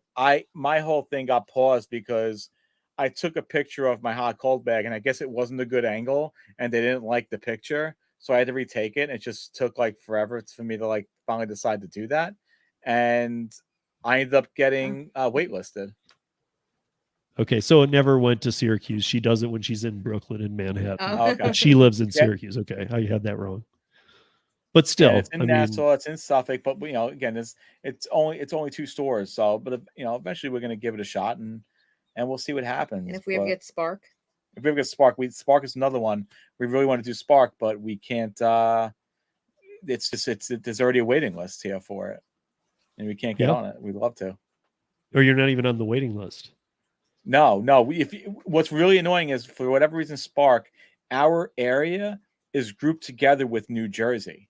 So I had to actually go and find it in like this instead of it being like in a Long Island category, there's no Long Island category. It's grouped together in New Jersey for some reason. I eventually found it, and it said full, and you can't even sign up for a waiting list. It's a unclickable link. So I was like, all right, I guess we're not doing Spark. Okay. So, okay, I have two questions here, but I'll only give you one, and I'll make it a team one for you guys. So, do you want to grade the apps, or do you want to be given the situation of being in charge of DoorDash, director of operations? Which one? I'll go. What do you want? What do you want? I don't care. I'm going with grading. You know, school just ended, so time to give Oh, out some goodness. grades. Okay. School just ended. Time to give out some grades. So you got, and these are all ones you guys work. Instacart, I think. Instacart, DoorDash, Grubhub, Uber Eats shipped. Yep, Mhm. that's it. Yep. Okay, so like if you were doing a report card out, earning potential, like, and these are the line items: earning potential, app performance, transparency, customer appreciation, aka tips, company ethics, oversaturation control, overall driver experience. Without giving each one of those a grade, like, what order would you put these companies in currently, in their current state? Boy, it's really interesting. I mean, DoorDash. Again, let me say this. Take out the how often they can get you orders. Right. Because if you do that, then you're really just being honest about the platform itself. I think the thing is with Shipt and their higher base pay is nice, but it's so reliant on the customer. Mm-hmm. And so I'd want to give Shipt an A, but you can't give Shipt an A. I almost feel like Shipt, for example, you give a C because somewhere in the middle. We've seen Shipt's offers lately have been really bad. And with not knowing if you're ever going to get tipped, it's become such a gamble. Mm-hmm. If I were to grade Grubhub, Ugh. I mean, it would have to be an F. Yeah, we very rarely ever even get offers. Right. And if we do, they're terrible. Yeah, they're terrible. They're not busy enough. And I know kind of the reason why too, Grubhub, because I've gone on there to look as a customer, and it's the most unattractive app to purchase food on from a customer point of view as well. It's very expensive to order through Grubhub. So Grubhub would definitely get an F overall. I would say what do we got? Instacart.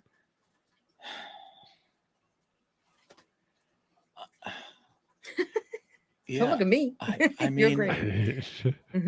Well, listen, I mean, I can't. It's okay if you give all F's because they just have to repeat the grade. So it's like, yeah, right. They do. I mean, I don't want to give Instacart an F because at least Instacart. I like their platform. I like their platform is good. They show you the tips. As far as we know, they're showing us everything. I don't know. We still don't know how they come up with the base. We know that it's a $7 base. Is so confusing. And then where does it go? Like, we don't understand. Like, where the base pay is so confusing. There was one where it was 32 items and it was like $5, not $5. It was like $10. 7 is a base. It was like $10. It was like, how? But then another one was like 10 items and it was like $15. It's like, what? And we tried to really break it down on their payout screen, and nothing was consistent. Was the order sitting around had the person waited too long on the one? But we don't even we have no idea. It'll say I think it's like 40 cents for the gas per mile or something like that, and I don't know. So but Instacart, that being said, I would probably still give it a C. Mm-hmm. Because maybe a C plus. All right, if we want to, give a little bit, do the C plus and C minus thing, I think I would do that. I think Uber, is really interesting, and I think Uber is getting more and more interesting. Uber Eats, because it's actually been very nice to us lately, except for bombarding you with the bad ones. I'm seeing, I don't know if I'm seeing a shift because maybe less people are doing Uber Eats now in terms of less drivers for Uber Eats, but it really seems like the volume is increasing in Uber Eats. Mm-hmm. Now, Uber Eats has its problems. We know that. But I would definitely, I might even go as far, even though I complain about them, I complain their app is a nightmare to me. I think it's missing so many features that you need. Like a bigger map. Yeah, I'd probably, yeah, like a bigger map, for example, or even a map when you're on another order, so you have any idea what the hell you're doing. Right, so you might want to take that offer that they're sending you. Yeah. I mean, I can give them a B. Oh.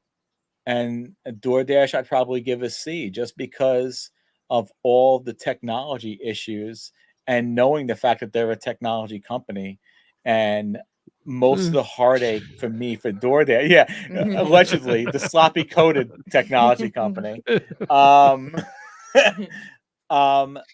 Most of the headaches of DoorDash to me come from their app, because everything else is just lack of communication, which all the companies have. So they all share those issues.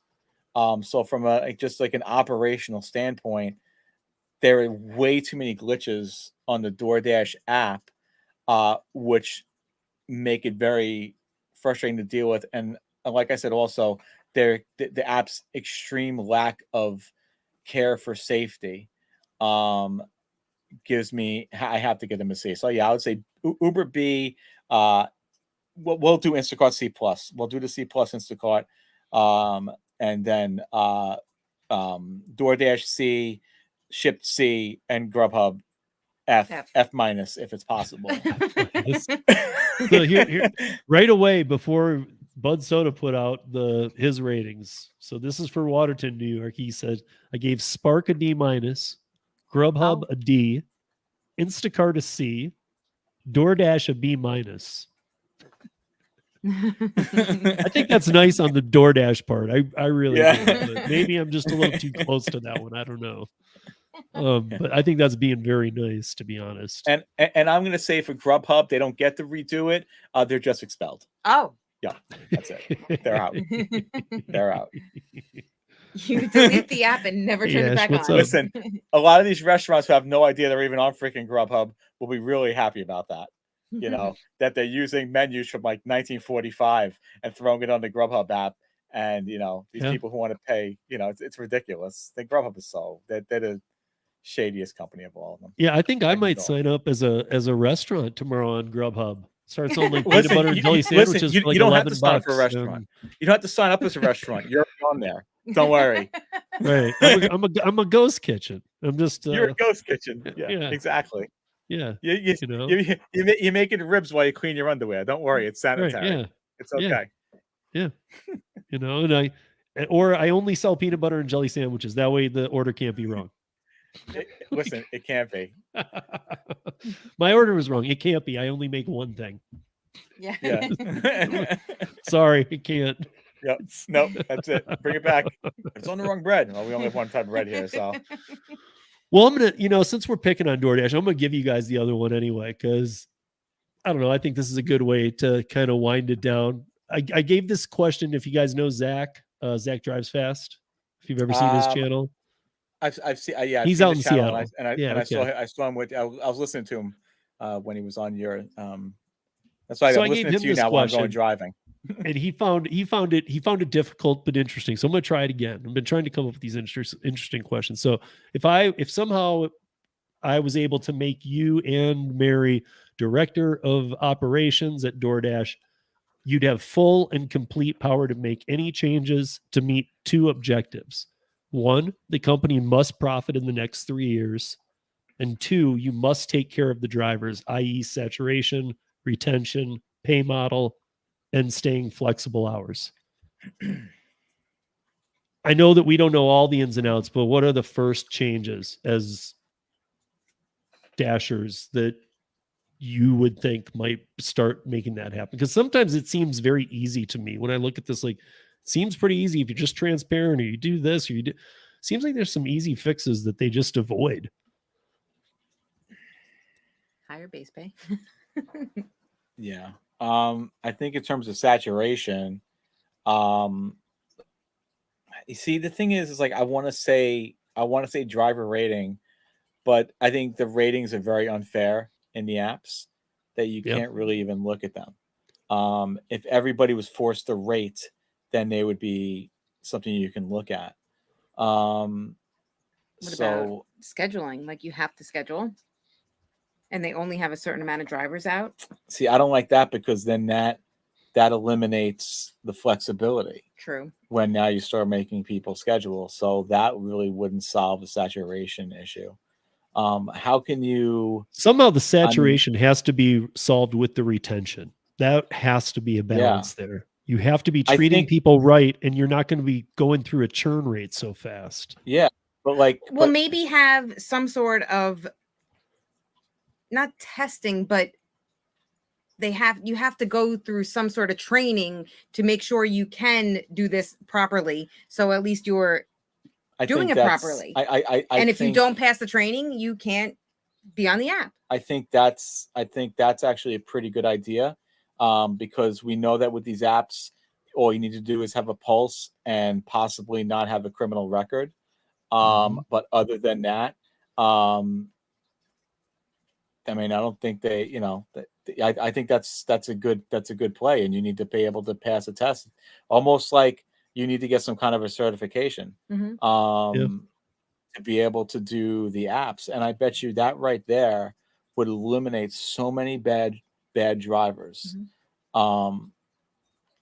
because I mean, I know like a lot of them are not qualified. Yeah. To do this. I know they're not. Even drive. Some of them can't even drive. And listen, maybe that will also cut down on the amount of auto accidents as well. Yeah. But that's another conversation for another day. The fact of, how many drivers are out there who aren't even paying attention and then mowing down people because they're looking at their phones. So I do think that's actually a pretty good idea. $5 base pay, charge customer $5 delivery, remove all the fees, and instruct merchants on upcharging to cover platform fees. I mean, I feel like $5 delivery fee to the customer, but eliminate all fees. But isn't that I'm confused. Isn't that already a fee? $5 base, charge customer $5 delivery. But then you're going to want them to still tip, but they might not tip if you're charging. But you can't remove all the fees, because that part of this was getting into profitability too. So right. So the fee, fees. Well, how much do they charge you on the fee now? Is it $2.99? I don't know. I've had that Dash Pass, which is probably pure profit for them.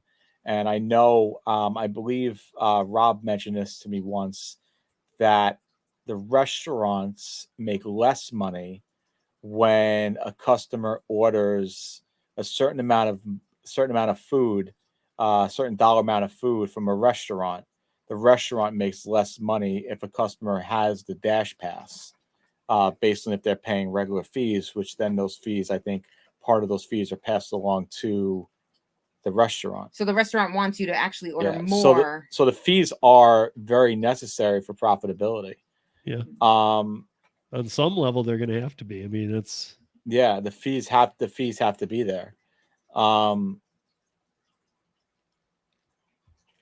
It's just when I ask this question to people, it's like, if we're all getting stumped, I'm not coming to the defense of these companies, but no wonder they are. They've dug themselves such a hole now.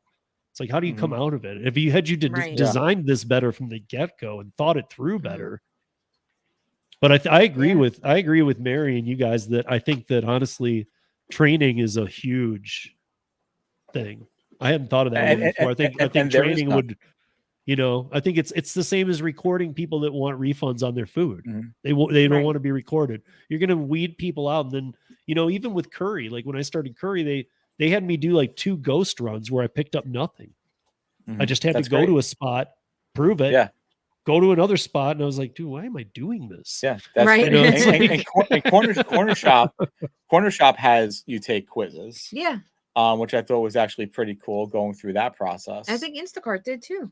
Instacart had like courses, but I don't think they actually asked you to answer questions. Oh, maybe where not. Corner Shop, if you got the actually- questions wrong, You failed, and then you had to take it over again. Yeah. I mean, but this is just like, you know, at our W-2 jobs, we always have to take, you know, all these different courses and Right, anti-harassment exactly. and stuff like that, and take the tests and do them over and over again until you get it right. But yeah, I do think that could solve some problems, because I do think there are a lot of people that don't really know what they're doing, or they're just not qualified to. It seems weird. You're not qualified to deliver food. Well, it's not as easy as it seems. And I think that would probably change a lot.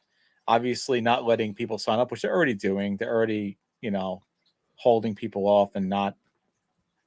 But that doesn't really solve the bigger problem of you have a lot of bad drivers, because now maybe you have better drivers who can't get on there. So I don't like the idea of eliminating drivers, because what basis do you eliminate somebody on that you don't really know who they are? Because there's no interview process. There's no face-to-face communication to know whether if somebody is qualified or not. So I don't like the idea of eliminating drivers for less saturation. So I feel like the damage almost in a way has already been done, and you can't really go backwards on it. You could just be more careful about who you bring on in the future by changing the process of onboarding. Which is, you know, oddly what actually Toronto or Canada's going through. Toronto's actually doing it right now with at least Uber drivers. They're making them, now you have to pass a class. You have to pay for the class. You have to pass it before you can drive. Mhm. So you have to take a class that shows you know how to drive, you know the city, some destination Mhm. stuff. Mhm. Not quite as big as what they do over in London, but the same type of thing. You know, you got to prove that. Mhm. Do you know how to drive? You know, it can't Mhm. just be like, of course I know how to drive. I have a driver's license. Well, that doesn't Yeah. really prove to me that you know how to drive. Right. You know, I know So- that sounds stupid, but it's true. Because You even know, though we're independent contractors, you know, there's nothing wrong with being certified to be able to do what you're supposed to do. And I do still think you should be qualified and be certified to do what you're going to be doing, even if it's not a difficult process. Just something, you know, because I know if I was going to be hiring somebody, it's a mistake. You know, we did it, but you know, just talking about contractors, you know, contractors like building contractors, somebody's going to come work on your house or something like that. Something there's Zach. You know, you have a contractor come to your house, you want to know that they're licensed, you know, even if they're independent, you know, they're independent contractors. But you want to know that they're licensed. You want to know that they have, you know, they have a history. You want to know what they've done in the past. You don't want to just hire somebody who you know nothing about.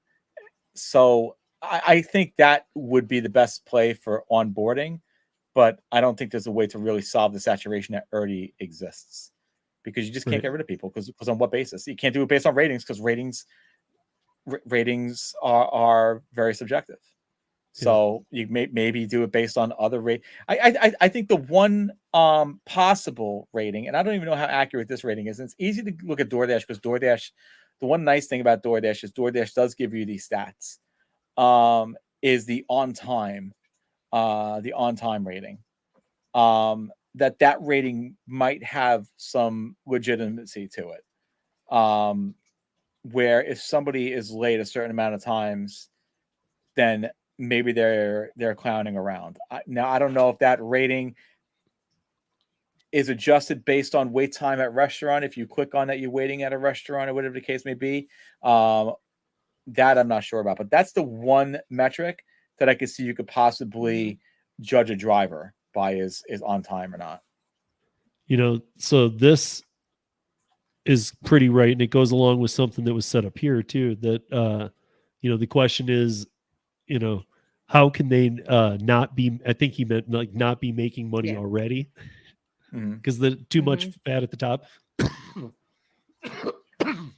I'll agree with that, because I mean, I think that, you know, nobody, if you really had this position and you were able to be like director of operations and go, okay, let's dive into why we're not making money already. Mhm. That seems like the first question. And I feel like with the way things are, obviously a corporation of these size would say, no, you're not. What, you want to audit ourselves? No, there's a reason Mhm. why we do this, like stay out of the books. Cause I mean, it is kind of like, if you can't make money already, what, during the pandemic, you didn't make a profit? Yeah. Come I mean, on. let's face it, they're making money. They're making money. Ultimately, what they're doing though is, in my opinion, is they're taking advantage of what society is, and they realize, especially here in America, we are lazy, we are overweight, and they could take advantage of that, and nothing on their end in their minds needs to be fixed because they're doing what they want to take advantage of, and that's the culture. And they can take advantage of the culture and make money, and they don't have to fix anything because we're all addicted. We're all addicted to being lazy, and we're all addicted to food.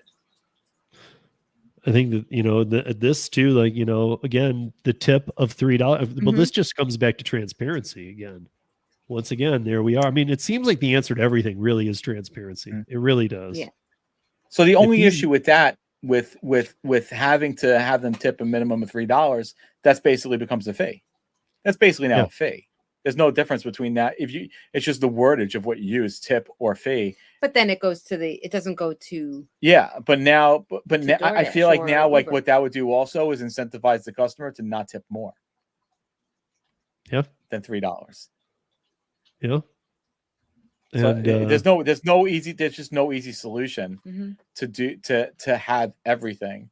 And at the end of the day, what the companies are going to want more than anything else is to just make more money, because that's why they're in business. They're not in business to be Mother Teresa. They're in business to make more money. And it's up to us to determine if we're going to help them make more money or not. And we determine for us, we're going to help them make more money because helping them make more money helps us make a little bit more money to be able to scratch, even though they're living in the penthouses. Yeah, I have to think though too that the churn rate affects a lot of things. Like I honestly, like I think this summer is going to be interesting with gas prices, everything else. You got a lot of people onboarding right now. The newbies either stick it out for a while, they do it 2-3 days, who knows how long. But that, even though they're independent contractors, you're not providing training, that still hurts the company when you onboard a bunch and they all suck. Because it's just people are getting their food wrong. People, the newbies don't know what to do. I mean, it takes a little bit to learn that kind of stuff to become veteran. I mean, there's just so many factors, but the bottom line is just constantly bringing people in and letting the veterans who are really good at this go is not the answer. It's not. Yeah. But there needs to be a fix there. That's my question though, is how much are they really paying for bad drivers? Aside from having to refund a few people, maybe like $10-15 here or there, they're still gaining. They're not refunding 100% because they didn't get 100%. They're still getting all their fees and everything, so they're not losing 100%. So how much are the bad drivers really costing them as a whole, when that's still a minority of drivers that are doing that and not the majority, to where they would really even care? Yeah, Brandon, I agree with you on this too. I think that there needs to be some like some I don't know if you call it team leaders or what you want to call it, but something like that, where it's for each area there's somebody who's actually accountable to how that market's going. Right. Because to just be some data center out in the middle of nowhere and have no pulse on any city is not helping.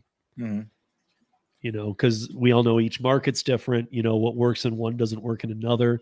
And again, I'm not coming to the defense of these companies exactly at all, but I'm like, I'm just saying that it's important to understand what their end goal is. Yeah. Their end goal isn't customer satisfaction. No, it's not. It's not And that, I going mean, that's clear. And that's just, I feel like sadly they've even accepted that. Fine, whatever. Yeah.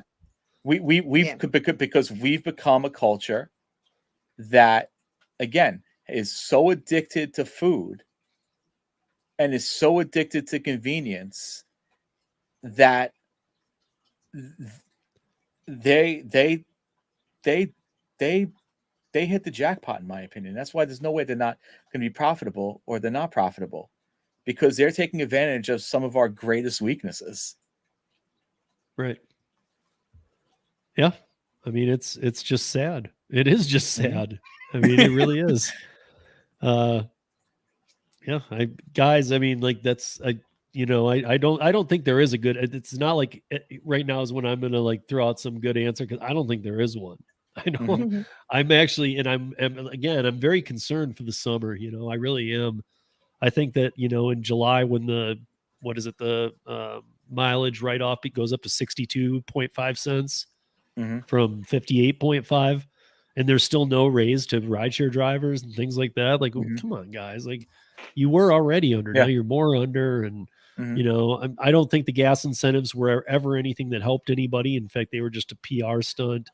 I agree with all that, but like, I mean, now what? Now what? And yeah, I mean, I would love to leave it on a good note, but I just don't. I don't have a good note to leave it on. I don't know. To be continued. Yeah, you guys gonna love Monday's video. Is it Monday, Tuesday? What day is it? Oh, I'm sorry, Thursday's video. This Thursday. Okay, so as we wind it up, then what is going on with you guys, like in terms of what's coming out or what you're up to? I saw one of your videos was like, we're done. Right now we're so I feel so bad because like we're recording 3 days a week. But we're only posting 2 videos a week because it's all I had time for editing. So things are starting to get really behind. Yesterday's video was it like 3 weeks ago? Yeah, it was like 3 weeks ago. I have a plan that I'm hoping, and we have a very difficult month coming up next month because we're going to be in Wisconsin for 5 days. And then again in August. So we're going to have all this time that we're going to be dealing with the kids going to college. So my plan now, I'm really want to try is get super ahead on videos so we can kind of get caught up and get back to posting 3 a week, where I've already have a couple videos made and I'm like working on the video like 3. So that's the hope. But other than that, I mean, we are just grinding now more than ever. We got, I said, we're going to go out 5 days a week now. And, thanks. I have that because I'm a poker streamer also. I stream on Twitch, and so I originally got it for that, and changes colors and stuff. We do have a Christmas tree behind. Yeah, there's a Christmas tree back there too. And I decided when we're on with Steve, it's blue, and when I do my poker streams, it's red. But yeah, I mean, that's really it. We're just working. We got our W-2s. We're going to be, we're treating this now. Things have changed. We've readjusted our budget. So now we explain this in a future video, but now all the work that we're doing with gig work, YouTube and anything else coming in is basically spending money. It's basically money that we're splitting, that we used to split money between us another way.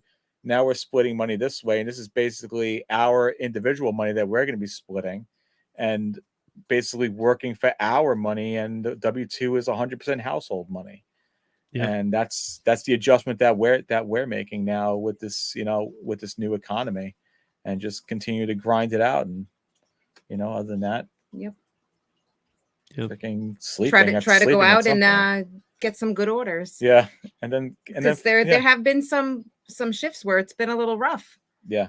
The orders aren't coming in and the tips aren't there. Right. And if it's exactly, if it's rough on you guys who do it part-time and have full-time W-2s, I mean, I think all of us who full-time it or whatever can fully understand, and you guys can too, what that goes through.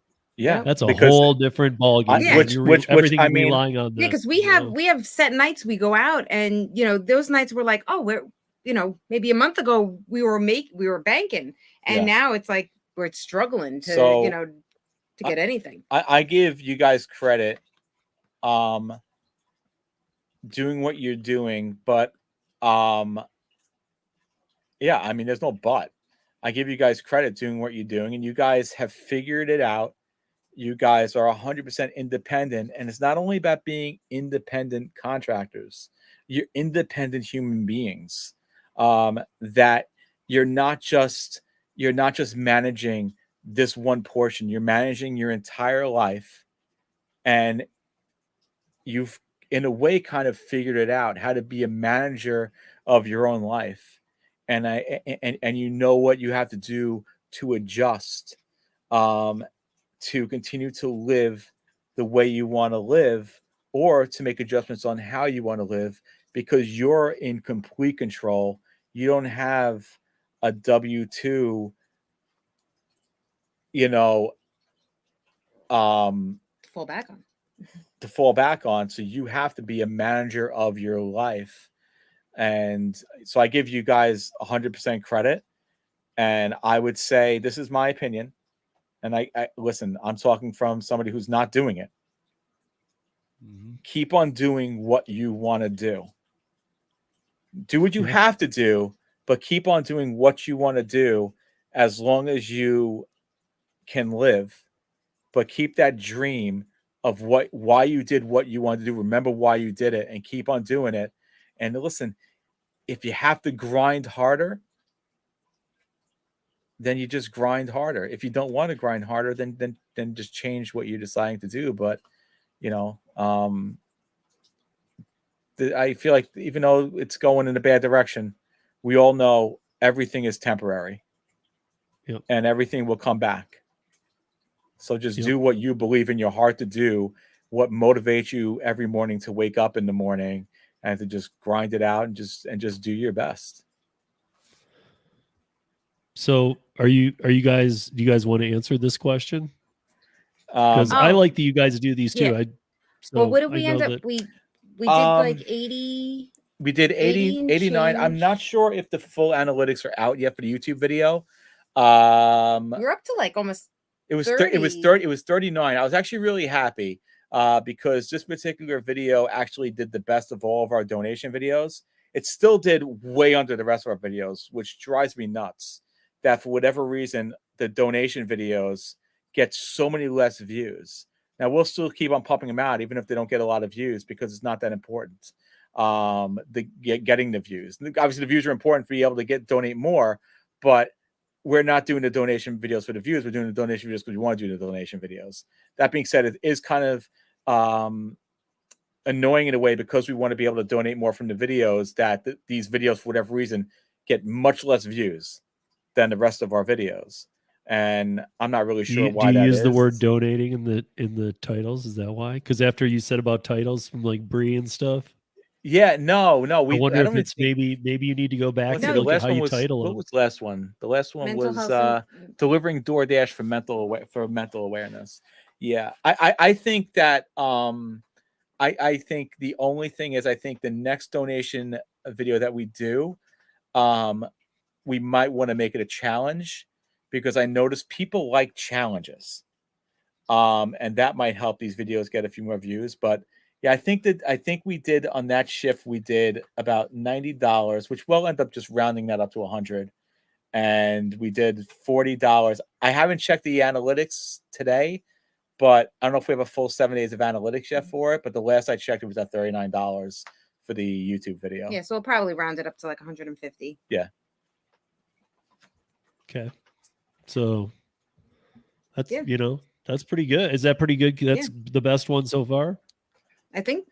Yeah, because I don't remember exactly. I think the last one was also like about 150 too. Yeah, because we always round it up. Yeah, and we got one planned again, because I asked my kids, so I'm not going to tell you what it is yet, because I'm not sure of the foundation yet. But we have one regarding suicide awareness that we're going to be doing this month. It's a pride. It's something for pride. Yeah. Yeah, it's like that my daughter asked us to do, yeah. so we're gonna do. Okay. It is So Pride Month. on Thursday, I guess we need to all watch their video because it's going to be something that is going to shock and awe or make us all really happy or upset us all or something. I don't know. We don't know either because I don't remember. We'll keep it kind of we'll keep it kind of clickbaity like that. Yeah. Like you got to go watch it. I'd say it was a happy video, but I will say you guys be happy because it's another daytime video. Oh. It was another afternoon shift, so no nighttime view. So you get daylight the entire time. So, okay. So we do have an upcoming one. Was it this past weekend where we got a little frustrated? Oh, that was the night with the get ready for another drama episode coming up. Yeah. Okay. Everyone liked those. Real life marriage episode coming. Yeah, for the Brandon and anybody else, for those that don't know. Yes. Yeah, but every month, is it every month? Every month you guys are doing one of these. They pick a different cause, and every month they do one. So yeah, you know. Like this month it's going to be it's something with it's LGBT suicide awareness. Yes. But I don't know what the foundation is. I have to ask our daughter what the foundation is that she wants us to donate to. So it's the same thing we did with our son for autism awareness. He told us what foundation he wanted us to donate to. It would be the same thing with our daughter. She'll tell us what a foundation she wants us to donate to. And, you know, I like that. I like kind of involving them in it. And I was really happy that, you know, that she actually gave us something. Yeah, absolutely. I like that you guys do them too.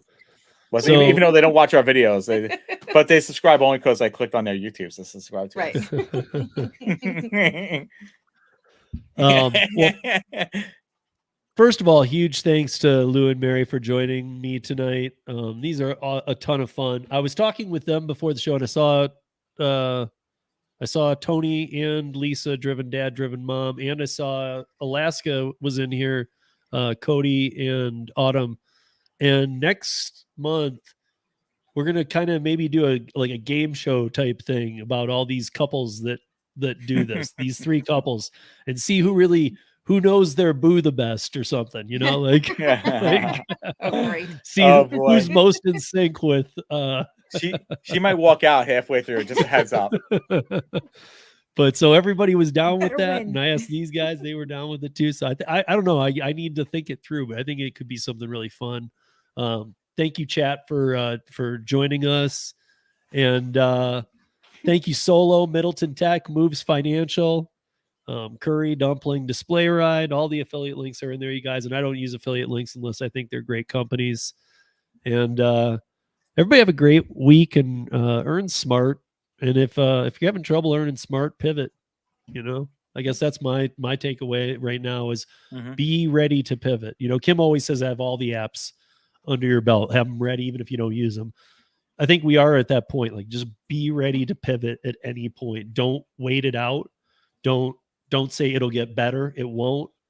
Maybe you'll come back to it in a month. Who knows? But be just ready to pivot right away from it if it gets bad, and go to something else and work it for a minute. And even just see if just the algorithm picks it back up as, okay, well, let's pay that guy good because when he was on before, he used to really kill it for us. Who knows what they're doing behind the scenes, but just be ready to pivot. That's, I guess, my takeaway is that. And just remember, at the end of the day, you're in control of yourself. Yeah. Yep. So everybody, we just crossed over 2 hours. So, oh goodness. Yeah, it flies by, but thank you guys so much for joining us. And Arturo comes in at the end again. What's up, Arturo? Sleep with one. No more bed for you. 3 a.m. and order comes in. Get out of bed. Let's go. Well, thank you everybody for joining us, and thank you, Lou and Mary, for doing this. Always Thanks fun for having us. Yes. Yeah. Good night, everybody.